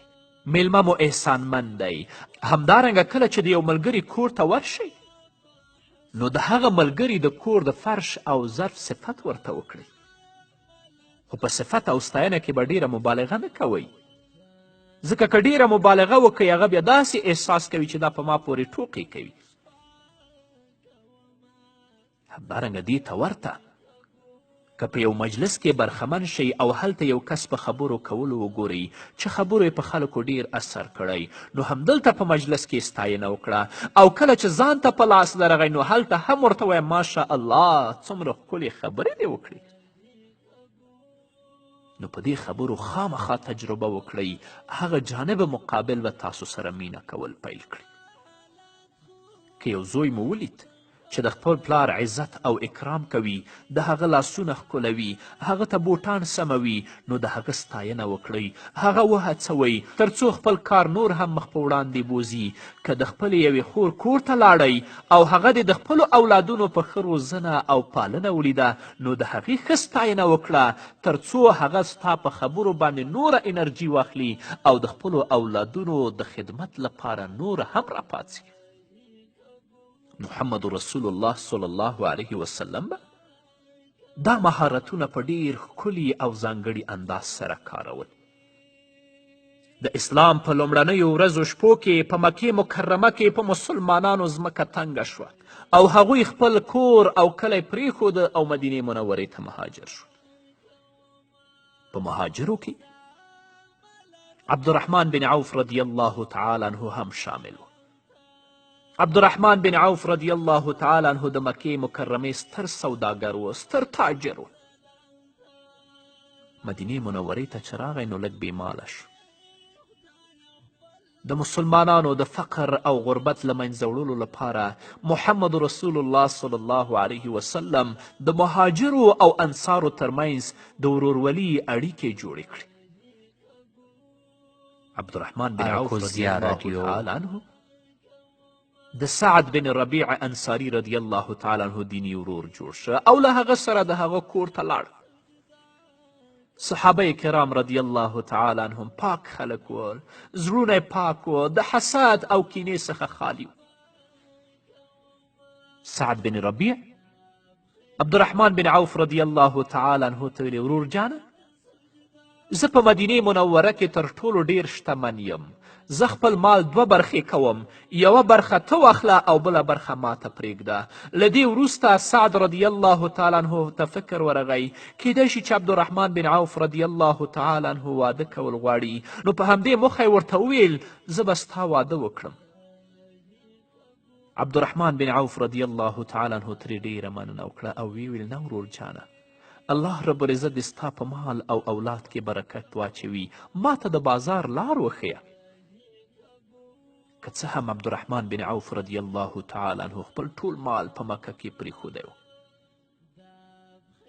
او د مکې مکرمې مشرکینو پې قبضه کړې وه، خو دا چې عبدالرحمن بن عوف رضی الله تعالی عنه ډېر هوښیار، عاقل، باصلاحیته او تجربه کار انسان و، خپل مهارتونه یې په کار واچول.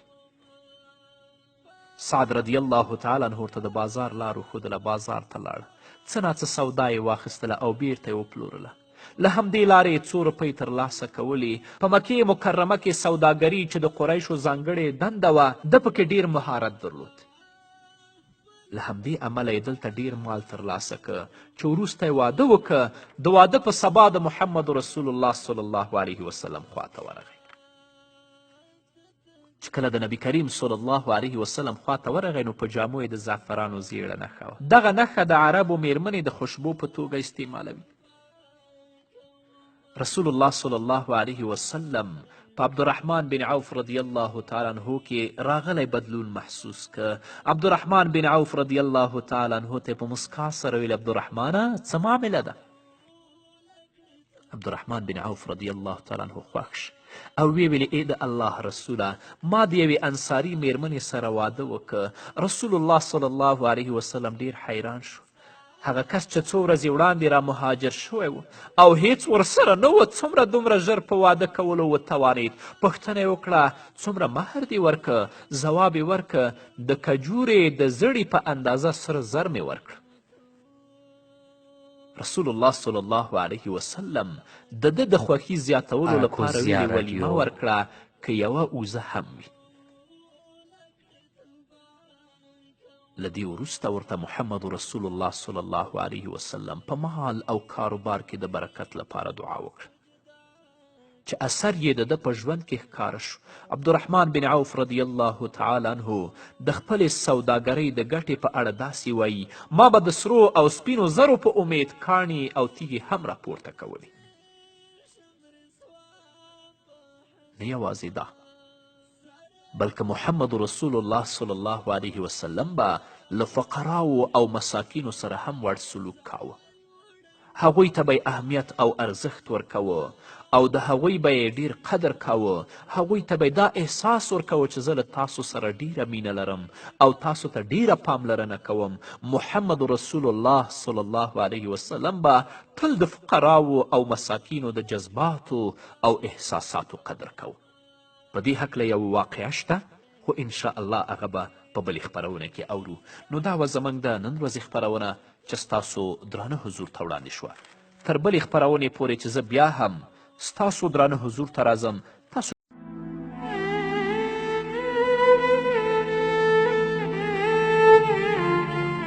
د ژوند لار مشال د دین نړۍ ته جمال د دین نړۍ درود وایم پر تا تلې لارښود مصطفی تل تمثال د دې نړۍ ته جمال د دې نړۍ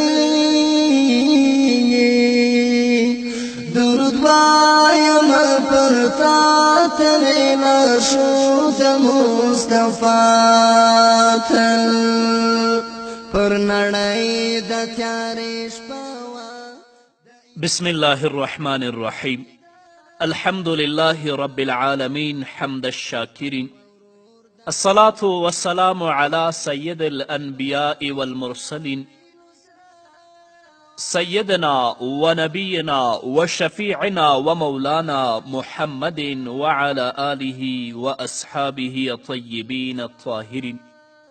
قدرمنو اوریدونکو د ژوند د لارې د خپرونې مینوالو السلام علیکم ورحمت الله وبرکاته. ستاسو روغتیا او خوشحالي د پاک رب نه غواړم په دې هیله چې د صحت او عافیت جامې پر تن ولرئ او خوشحالي مو په برخه وي. دا دی زه محمد یاسین فهیم د ژوند د لارې د خپرونې په وړاندې کولو کې ستاسو په خدمت کې یم. زموږ د نن ورځې د خپرونې موضوع بیا هم د ژوند کولو زرین اصول. درنو اوریدونکو، د حضرت کعب بن مالک رضی الله تعالی عنه څه ناڅه واقعات تاسو په تیرې خپرونه کې واوریدله. هغه فرمای کله چې نبی کریم صلی الله علیه وسلم د تبوک میدان ته ورسید او مسلمانان یې په یوه کړۍ کې راټول کړه، زما نوم یې واخیست او غږ یې وکړه کعب بن مالک څه کوي او چیرته دی؟ د رسول الله صلی الله علیه وسلم د دې پوښتنې ځواب د بنو سلیم د قبیلې څخه یو کس ورکه او ویل کعب بن مالک د آرام او عیش لپاره په مدینې منوره کې پاتې شوی دی. د دغه کس په دې خبره حضرت معاذ ابن جبل رضی الله تعالی عنه ویل نه تا د هغه په اړه سم فکر نه دی کړی او نه د هغه په اړه سم معلومات لري. ای د الله رسوله، قسم په الله چې هغه خو ټوله نیکي او ښېګڼه ده. کعب بن مالک ته دا واقعه بیان شوي. فرمایي چې په دې خبره باندې نبی کریم صلی الله علیه وسلم هیڅ ونه ویل او غلی پاتې شو. کله چې محمد رسول الله صلی الله علیه وسلم او اسلامي لښکر بیرته مدینې منورې ته راستون شو، نو زه ډیر شرمنده او خجله وم او فکر مې کوه چې اوس به څه ځواب او څه بهانه کوم. کعب بن مالک وایي په همدې مخه مې زړه ته ډول ډول غلطې مفکورې او خیالونه راتلل چې دا او هغه بهانه به ورته کوم، هر څه چې کیږي خو چې د رسول الله له غصې څخه بچ. کله کله به مې له نورو نه هم مشوره اخیستله چې څه وکړم او څه عذر رسول الله صلی الله علیه وسلم ته وړاندې کړم. خو کله چې راته معلومات وشو چې نبی کریم صلی الله علیه وسلم را رسیدلی دی، نو فکر مې وکړه چې اوس نو په یوه طریقه هم نشم ژغورل کیدی. رسول الله صلی الله علیه وسلم چې راغی نو اول مسجد ته ولاړه او هلته یې 2 رکعته لمونځ ادا او بیا د مسلمانانو سره یو ځای په مجلس کې کیناست. له دې وروسته ما فکر وک هر څه چې کیږي زه به نه دروغ وایم او نه به کومه بهانه جوړوم. که مې سر له تنې بیل شي بیا به هم رښتیا وایم. اوس نو ټول هغه خلک په وار وار راتلل کوم چې له جنګ نه پاتې وه.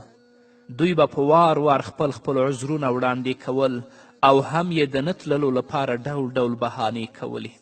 د دې سره سره به د خپلو خبرو د پخلي لپاره قسمونه هم کول. رسول الله صلی الله علیه وسلم به د ظاهري حکم په اساس د دوی عذر قبول که او دوی ته به د مغفرت دعا کوله. له غذا څخه د پاتې شوو کسانو شمیر لږ او ډیر 80 تنو ته رسید. کعب بن مالک رضی الله تعالی عنه فرمایي کله چې زما وار راغی نو محمد رسول الله صلی الله علیه وسلم راته غږ وکړه چې دلته راشه. زه ورغلم. رسول الله صلی الله علیه وسلم ته مې سلام وکړ او د نبی کریم صلی الله علیه وسلم په خوا کې کیناستم. رسول الله صلی الله علیه وسلم رانه پوښتنه وکړه وایه ته ولې له جهاد نه پاتې شوی وي؟ آیا تا د جهاد لپاره څه تیاری نه و کړی او څه اسباب دې نه و اخیستی؟ کعب بن مالک وایي ما ویلې ای د الله رسوله که چیرې زه ستا پر ځای د بل چا په وړاندې ناست وای نو سوګند په الله چې ما به په خبرو کې له هغه نه ځان خلاص کړی وای. ځکه په بحث کولو او دلایلو ویلو باندې زه ډېر ښه پوهیږم. زه خو به اوس له تا نه په دروغو ځان خلاص کړم او تا به له ځان څخه راضي کړم. خو زه ښه پوهیږم چې ډېر ژر به دې الله راڅخه داسې خفه کړي چې بیا به دې راضي کول ګران نه بلکې ناشونی وي. او که تا ته رښتیا خبره وکړم نو د الله څخه به د ښه عاقبت امید ولرلی شم. یا رسول الله، زه د جهاد نه د پاتې کېدو لپاره داسې کوم معقول دلیل او عذر نه لرم چې تا ته یې وړاندې کړم. سمه او رښتیا خبره همدغه ده چې ما د جهاد لپاره هیڅ تیاری نه ونیولی. رسول الله صلی الله علیه وسلم ویلي ته رښتیا وایې. اوس لاړ شه او په دې انتظار کې اوسه چې الله جل جلاله ستا په اړه څه حکم رالیږي. کعب بن مالک وایي زه چې روان شوم زما سره د بنو سلمه خلک هم پاڅېدل او له ما سره یې خبرې پیل کړې. ویل قسم په الله موږ له دې مخکې ته په کوم ناسم کار نه وی لیدلی. نورو خلکو د ځان ژغورنې لپاره څومره بهانې جوړې کړې خو تا رسول الله ته پاکه او سپینه خبره وکړه. که چیرې تا رسول الله صلی الله علیه وسلم ته کوم عذر وړاندې کړی وی نو امید دی چې نبی کریم صلی الله علیه وسلم به د نورو په څیر تا ته هم د مغفرت دعا کړې وی. کعب بن مالک وی دې خلکو په دې خبره چې عذر به دې وړاندې کړی وی دومره ټینګار کوه چې څو ځله مې زړه وکړه چې بیرته ستون شم او رسول الله صلی الله علیه وسلم ته عذر وړاندې کم تر څو ما ته هم د مغفرت دعا وکړي. خو مخکې له دې چې بیرته ستون شم پوښتنه مې وکړه آیا داسې نور خلک هم و چې زما په څیر خبره کړې وي؟ چا راته ویلې هو 2 تنه نور هم ول. هغوی هم ستا په څیر رښتیا وویل. ما وویلې دغه دواړه څوک دي او څنګه خلک دي؟ چا جواب راکه یو یې مراره بن ربیع دی او بل یې هلال بن امیه دی. کعب بن مالک وی دا هم ډیر ښه خلک دي. دا هغه کسان دي کومو چې په بدر کې برخه اخیستې وه. دا خبره چې ما واورېده نو زړه مې لږ ښه شو او په همدې انتظار کې پاتې شوم چې الله زما په اړه څه حکم رالیږي. رسول الله صلی الله علیه وسلم خلکو ته امر کړی و چې له دغو 3 کسانو سره به تر هغه وخته خبرې اترې نه کوئ تر څو چې الله جل وعلا شانه د دوی په اړه څه حکم نه وي رالیږلی. کعب بن مالک وی د رسول الله صلی الله علیه وسلم په خبره ټولو خلکو له موږ نه مخ واړو او له موږ سره ناسته او ولاړه او راشه او درشه پرېښوده. دا کار په موږ دومره سخت شو چې ځمکه یې راباندې تنګه کړه. په ځمکه ګرځېدل راته داسې شو لکه یو دروند پیټی. له موږ څخه د خلکو مخ اړونه دوامداره شوه. هیچا را سره خبرې نه کولې او نه یې را سره راشه درشه کوله. په موږ باندې 50 ورځې بندیز لګېدلی و. هغه 2 تنه چې له ما سره یو ځای پرې بندیز لګېدلی و په کور کې کښېناستل او د باندې تګ راتګ یې بند که تر دې چې لمنځونه به هم په کور کې کول. خو زه لږ تکړه وم او د خلکو دغه سخت زړي مې هم زغملی شوه. هم به بازار ته تلم او هم به مې له نورو سره یو ځای لمونځ په جماعت کې کوه. خو نه به را سره په جماعت کې چا خبرې کولې او نه به په بازار کې به چې روان وم نو خلکو به رانه لار بدلوله او ما سره د خبرو کولو نه به یې ځانونه ساتل. جماعت ته به چې لاړم نو هلته به مې نه چا سلام اخیسته او نه را سره په خوا کې کښېناستل. زه به چې جماعت ته ننوتم نو نبی کریم صلی الله علیه وسلم ته به مې سلام وکه او سیده به د نبی کریم صلی الله علیه وسلم خوا ته ورغلم او په خوا کې به کښېناستم. سلام به مې چې وکه نو د نبی کریم صلی الله علیه وسلم مبارکو شونډو ته به مې کتل چې د ځواب لپاره خوځېږي او که نه. الله اکبر. بیا به له رسول الله صلی الله علیه وسلم سره په خوا کې په لمانځه ودرېدم. خو د سترګو په کنجونو کې به مې رسول الله صلی الله علیه وسلم ته کتل چې هغه راته ګوري او که نه. زه به چې په لمانځه ولاړ وم نبی کریم صلی الله علیه وسلم به ما ته رالیدل خو کله به چې ما ور ولیدل نو هغه به رانه مخ واړو. کعب بن مالک وایي کله چې د اړیکو پرې کول دوامداره شو ډیر وخت تیر شو او سره له دې چې ډیر وخت تیر شو او زموږ په اړه څه حکم رانغی نو زما هم زړه تنګ شو. یوه ورځ د ابو قتاده رضی الله تعالی عنه باغ ته په دیوال ور واوښتم تر څو مې څوک ونه ګوري. هغه په باغ کې ما ورته سلام وک. قسم په الله چې هغه ځواب رانک. ما ورسره خبرې وکړې هغه هیڅ ځواب رانک. ما وویل ای زما وروره ته خو ښه پوهیږې چې زه د الله او د الله د رسول سره څومره مینه لرم. مګر بیا هم ابو قتاده هیڅ ځواب رانک. هو ځان یې داسې ونیوه لکه له ما سره چې خبرې نه کوي بلکې نامعلومه کس ته لګیا وي. ویې ویل الله او د الله رسول ښه پوهیږي. زه په ډیر خفګان او مات زړه بیرته په دیوال واوښتم او خپل کور ته راغلم.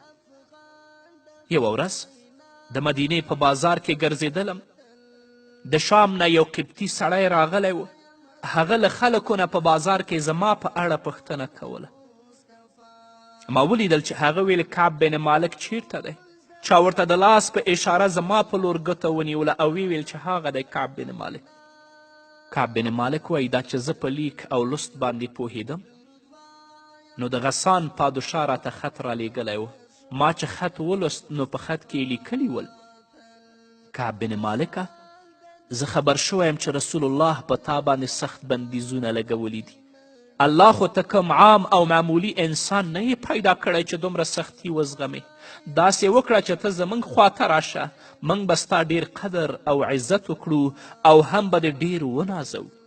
دا په امتحان کې بل امتحان دی. کعب بن مالک وایي خط مې چې ولوست نو له ځان سره مې ویل یا الله دا خو په ما نوی مصیبت را پرېوت. بیا مې خط په اور کې وسوځوه او ځان مې ترې بېغمه رسول الله صلی الله علیه وسلم په موږ باندې 50 ورځې بندیز لګولی. کله چې 40 ورځې پوره شوې نو د نبی کریم صلی الله علیه وسلم لخوا یو کس راغی او ویل رسول الله وایي چې له خپلې ښځې نه هم بیل شه او خپلې ښځې ته مه نږدې کیږه. ما وویلې آیا د طلاق حکم راغلی؟ ځواب یې راکه نه یوازې له هغې څخه بیل شه او ورسره مه یو ځای کیږه. کعب بن مالک وایي له ما سره چې هغه 2 نور کسان ول د هغوی په اړه هم همدغه حکم راغلی و. په هغوی کې هلال بن امیه ډیر کمزوری و. د ځان حفاظت یې نشو کولی. د هغه ښځه د رسول الله په خدمت کې حاضره شوه او ویل یا رسول الله زما خاوند خو ډیر کمزوری دی د ځان خیال نشي ساتلی بل څوک هم نشته چې د هغه پالنه وکړي. قسم په الله له کومې ورځې چې پرې بندیز لګېدلی له همغې ورځې را په دې خوا ژړا او فریاد کوي. که ستا خوښه او اجازه وي نو زه به د هغه خدمت وکړم. رسول الله صلی الله علیه وسلم د خدمت اجازه ورکړه خدای ورته ویلې چې ځان ته نږدې مه پرېږده. اوس کعب بن مالک څه وایي دا به واورو خو د یوې دمې نه وروسته.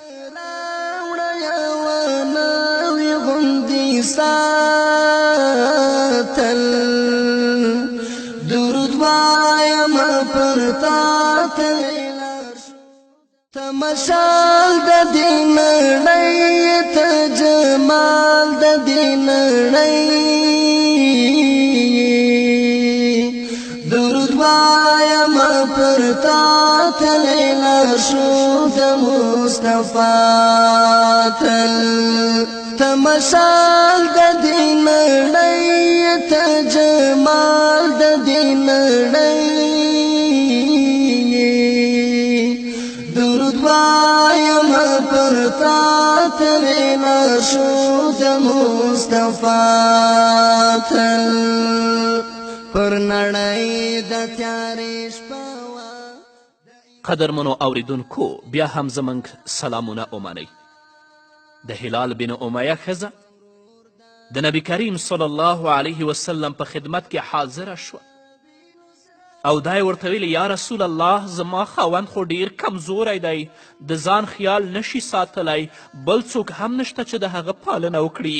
قسم په الله له کومې ورځې چې پرې بندیز لګېدلی له هماغې ورځې را په دې خوا ژړا او فریاد کوي. که ستا خوښه او اجازه وي نو زه به د هغه خدمت وکړم. رسول الله د خدمت اجازه ورکړه، خو دا یې ورته ویل چې هغه ځان ته نږدې مه پرېږده. کعب بن مالک وایي زما د کور له وګړو څخه یو کس راته وویل ته هم له رسول الله صلی الله علیه وسلم اجازه واخله تر څو ښځه دې در سره یو ځای وي. ما ویلې نه، قسم په الله زه به دا کار ونه کړم، زه ځوان او تکړه یم، د ځان پالنه کولی شم او نه پوهیږم چې رسول الله به زما د غوښتنې څه ځواب راکوي. کعب بن مالک وایي بیا مې خپلې ښځې ته وویل ته مکې مکرمې ته ولاړه شه تر هغه وخته تر څو چې د الله لخوا څه حکم نه وي راغلی. کعب بن مالک وایي موږ په ډېرې سختۍ سره دغه 10 ورځې نورې هم تیرې کړې. د بندیز ورځې پای ته ورسېدې. د بندیز د 50مې ورځې په سهار ما په خپل کور کې لمونځ کاوه. زه ډېر خفه او مایوسه وم، داسې مایوسه وم لکه څنګه چې الله په قرآن کریم کې وایي. یعنی زما ځان په ما بوج شوی و او دغه لویه دنیا را باندې تنګه شوې وه. زه په همدې فکر کې غم لړلی ناست وم چې د غره له سره مې یو لوړ غږ واورېده. ویونکي په لوړ غږ ویلې ای کعب بن مالکه خوشحاله شه. الله اکبر، دا به څنګه زیری وي؟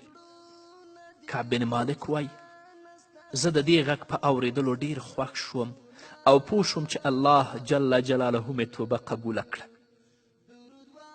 حواس کوونکي وویل الله ستا او ستا د هغو 2 ملګرو توبه قبوله کړه. د سهار د لمانځه وروسته نبی کریم صلی الله علیه وسلم هم زیری راولیږه چې الله ستا او ستا د ملګرو توبه قبوله کړه. اوس نو ټولو خلکو ما ته مبارکي راکوله او دا یې راته ویل چې الله دې توبه قبوله کړه، دا ستا لپاره ډیر د خوشحالي ځای دی.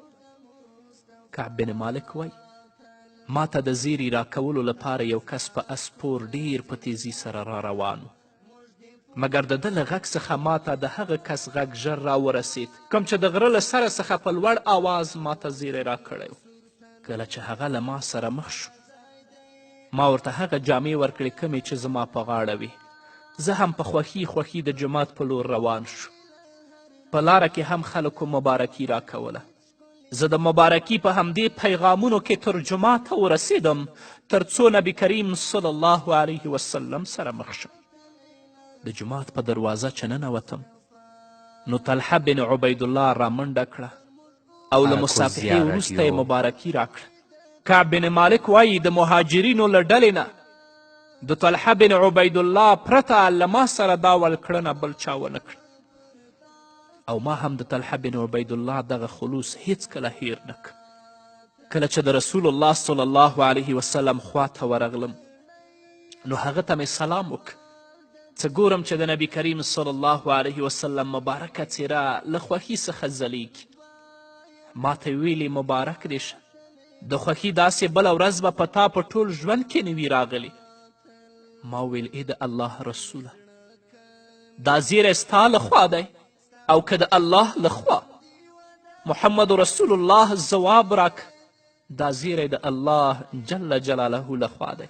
د نبی کریم صلی الله علیه وسلم دا عادت و چې خوشحالي یې په مخ کې نه پټېدله. کله به چې خوشحاله و نو مخ به یې داسې ځلېده لکه د 14مې سپوږمۍ. ما ورته ویلې یا رسول الله زما د توبې د قبلېدلو برکت باید ښکاره شي او هغه دا چې زه باید خپل ټول مال د الله او د الله د رسول څخه زار او صدقه کړم. رسول الله ویلې نه داسې مه کوه، لږ ځان ته پرېږده او لږ صدقه کړه، همدغه غوره لاره ده. کعب بن مالک وایي ما وویل د خیبر له پیښې نه چې ما ته څه برخه په لاس راغلی زه هغه د ځان لپاره پرېږدم، پاتې ټوله صدقه کوم. یا رسول الله صلی الله علیه وسلم الله رب العزت د رښتیا ویلو په برکت ما ته دومره عزت را وبخه. زما د توبې په قبلېدو کې دا امر هم شته چې تر څو ژوندی یم باید رښتیا ووایم. کعب بن مالک وایي قسم په الله له کمې ورځې چې ما د رسول الله په مخ کې د رښتیا ویلو هوډ وک او ومې ویل له همغې ورځې را په دې خوا مې دروغ نه دي ویلي او له الله رب العزت نه دغه سوال کوم چې په راتلونکي کې هم زما له ژبې څخه دروغ ونه وباسي. درنو اوریدونکو د دې پیښې په بیان کې زموږ د مطلب ټکی دا دی چې کله طلحه رضی الله تعالی عنه کعب بن مالک رضی الله تعالی عنه ولید نو پورته شو مخې ته ورغی او په ډیر جوش او ولوله سره یې هغه ته د بخښنې زیری ورکه او له دې سره یې ورته مبارکي هم وویله.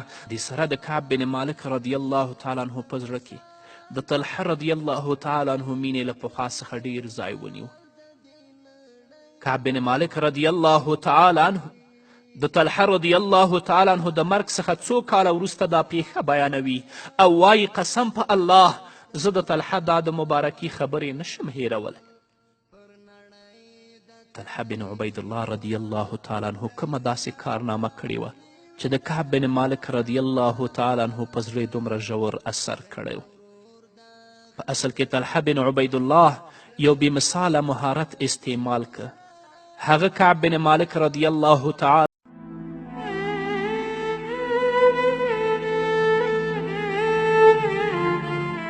د ژوند لار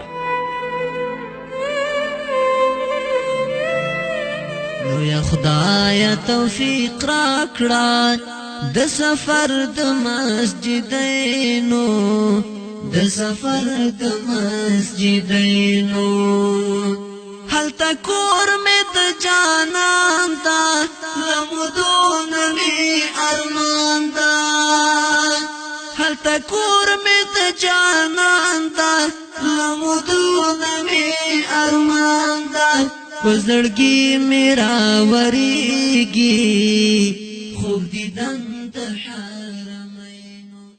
بسم الله الرحمن الرحيم. الحمد لله رب العالمين حمد الشاكرين. الصلاة والسلام على سيد الأنبياء والمرسلين سيدنا ونبينا وشفيعنا ومولانا محمد وعلى آله وأصحابه الطيبين الطاهرين. قدرمنو اوریدونکو د ژوند د لارې د خپرونې مینوالو السلام علیکم ورحمة الله وبرکاته.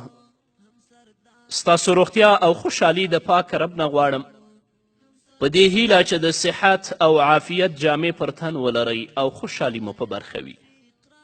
دا دی زه محمد یاسین فهیم د ژوند د لارې د خپرونې په وړاندې کولو کې ستاسو په خدمت کې یم. زموږ د نن ورځې د خپرونې موضوع بیا هم د ژوند کولو زرین اصول.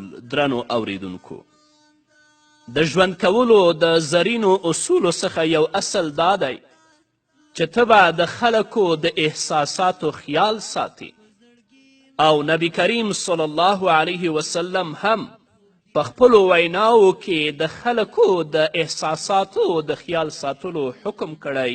نبی کریم صلی الله علیه وسلم فرمایی د ابن ماجه حدیث دی لا تدیم النظر الی المجذومین. تاسو هغو کسانو ته چې هغوی د پیس یا د برګي په مرض باندې اخته وي نیغ نیغ مه ګورئ.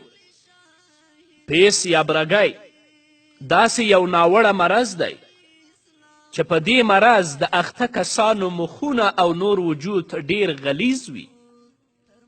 نو له دې امله هیڅ مناسب نه ده چې د برګي په مرض د اخته کسانو خواته ورشئ او هغو ته رډ رډ لیدل پیل کړئ.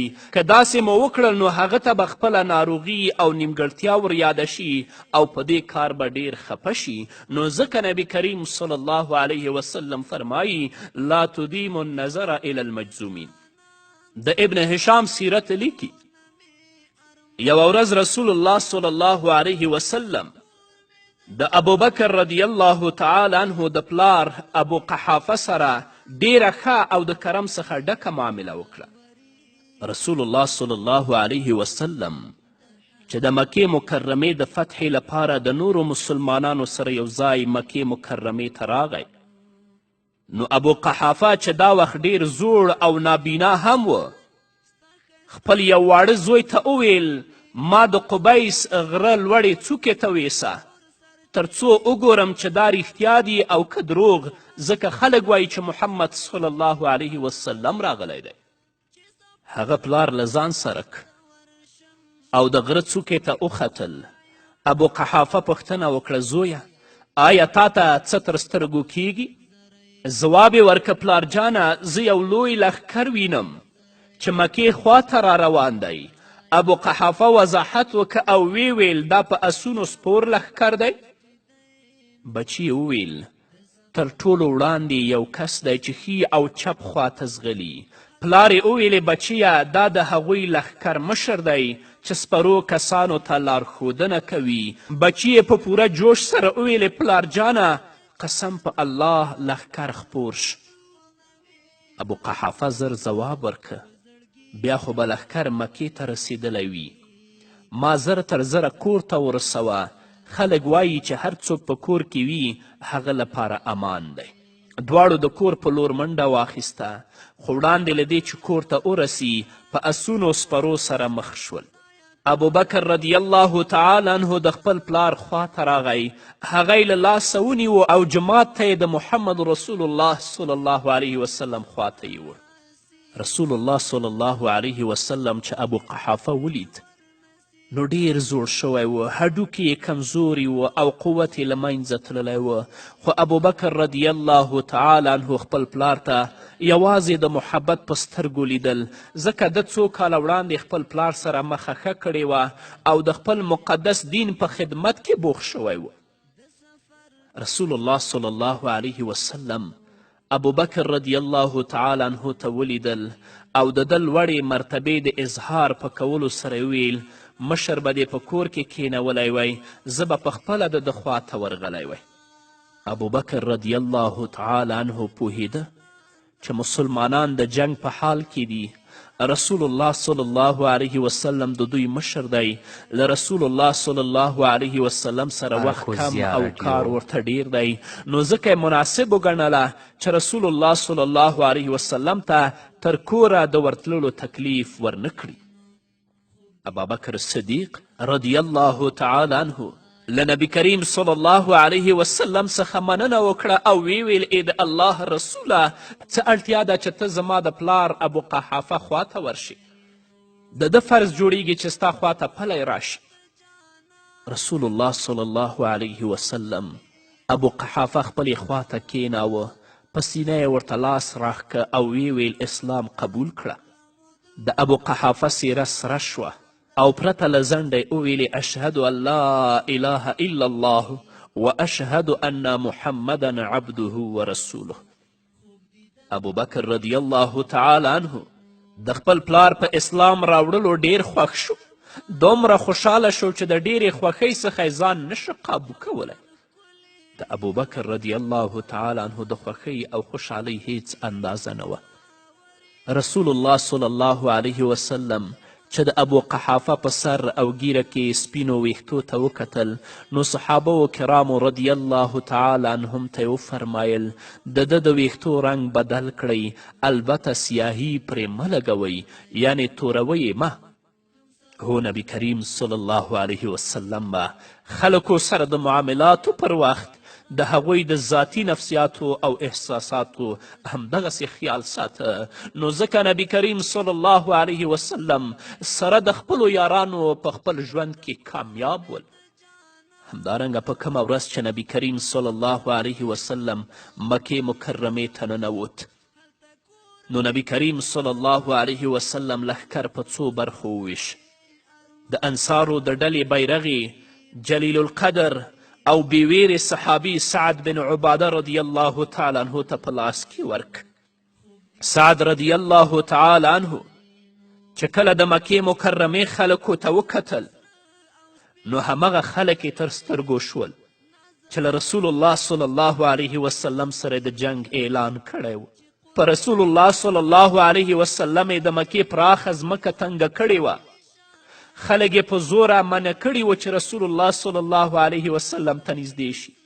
سمیه رضی الله تعالی عنها هم دوی په شهادت رسولې وه. یاسر هم دوی شهید کړی و.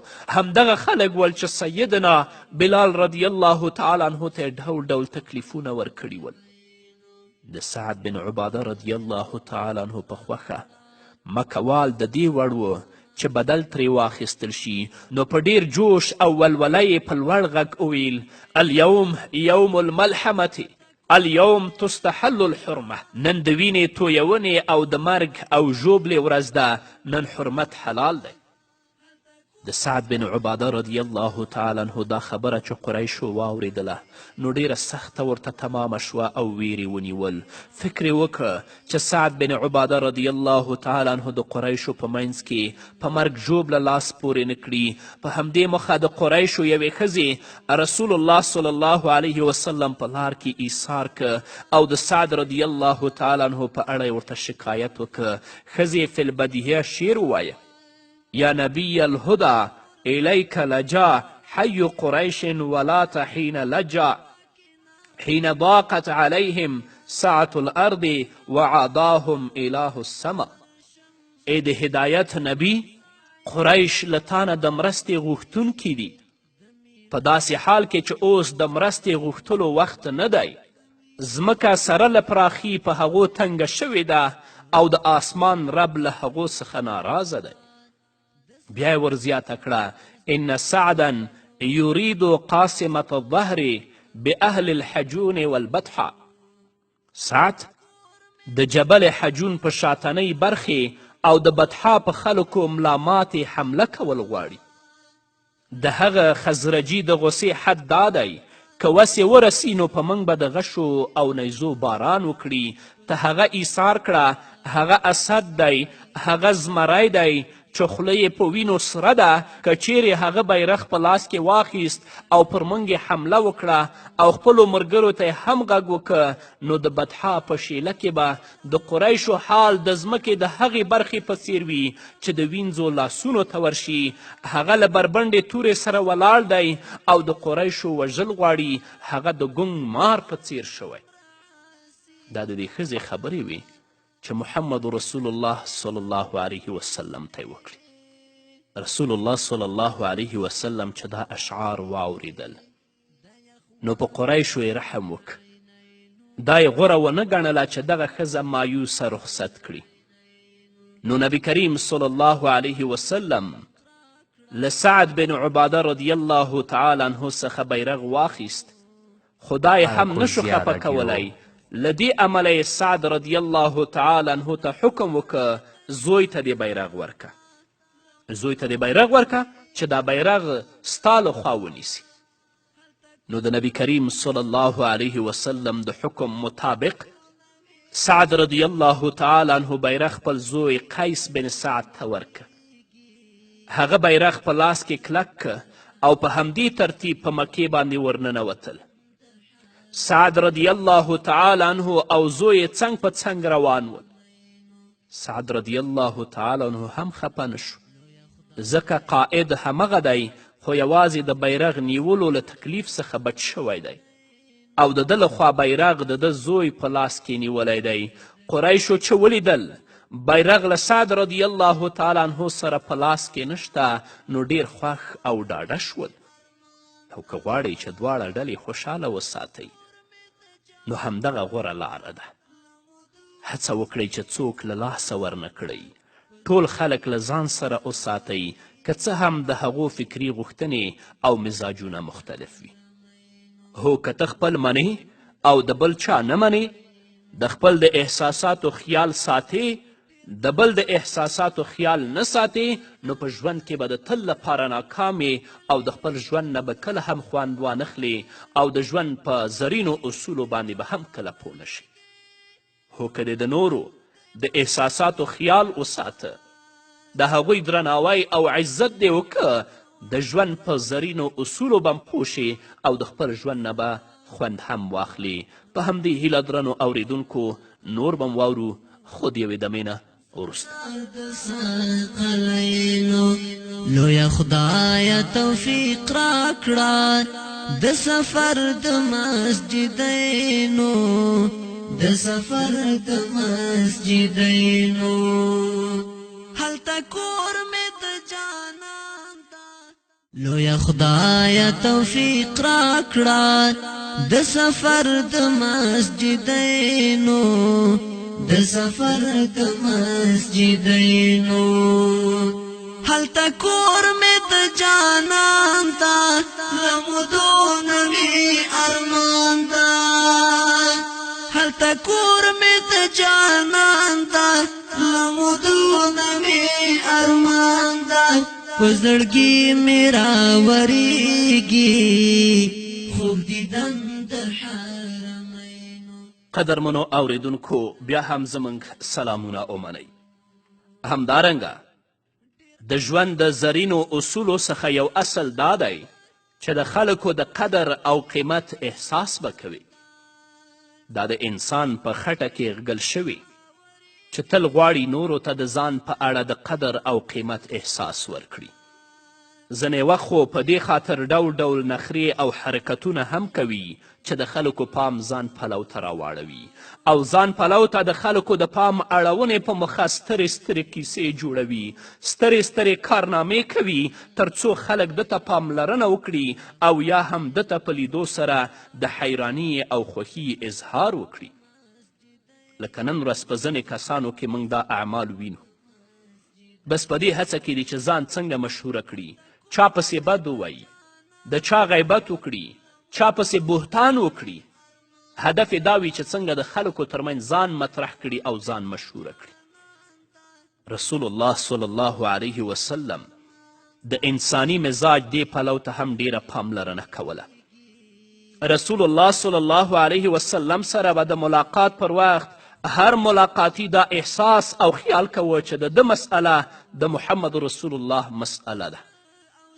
د به داسې محسوسوله چې د ده د ستونزې او پریشانی په اړه رسول الله صلی الله علیه وسلم هم دومره فکر کوي لکه څومره چې دا په خپله فکرمند دی. یوه ورځ نبی کریم صلی الله علیه وسلم د جمعې خطبه ویله. دې وخت کې یو کس د جومات له ور څخه رادننه شو. رسول الله صلی الله علیه وسلم ته خبر ورکه چې یو کس راغلی او له تا څخه د دین په اړه معلومات ترلاسه کول غواړي.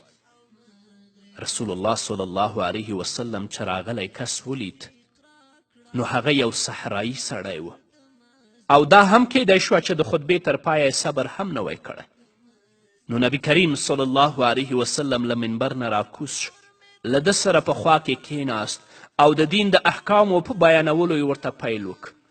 صحرایي او اطرافي چې په خبره سم پوه نو رسول الله صلی الله علیه وسلم منبر ته پورته شو او پاتې خبرو ته یې ادامه ورکړه.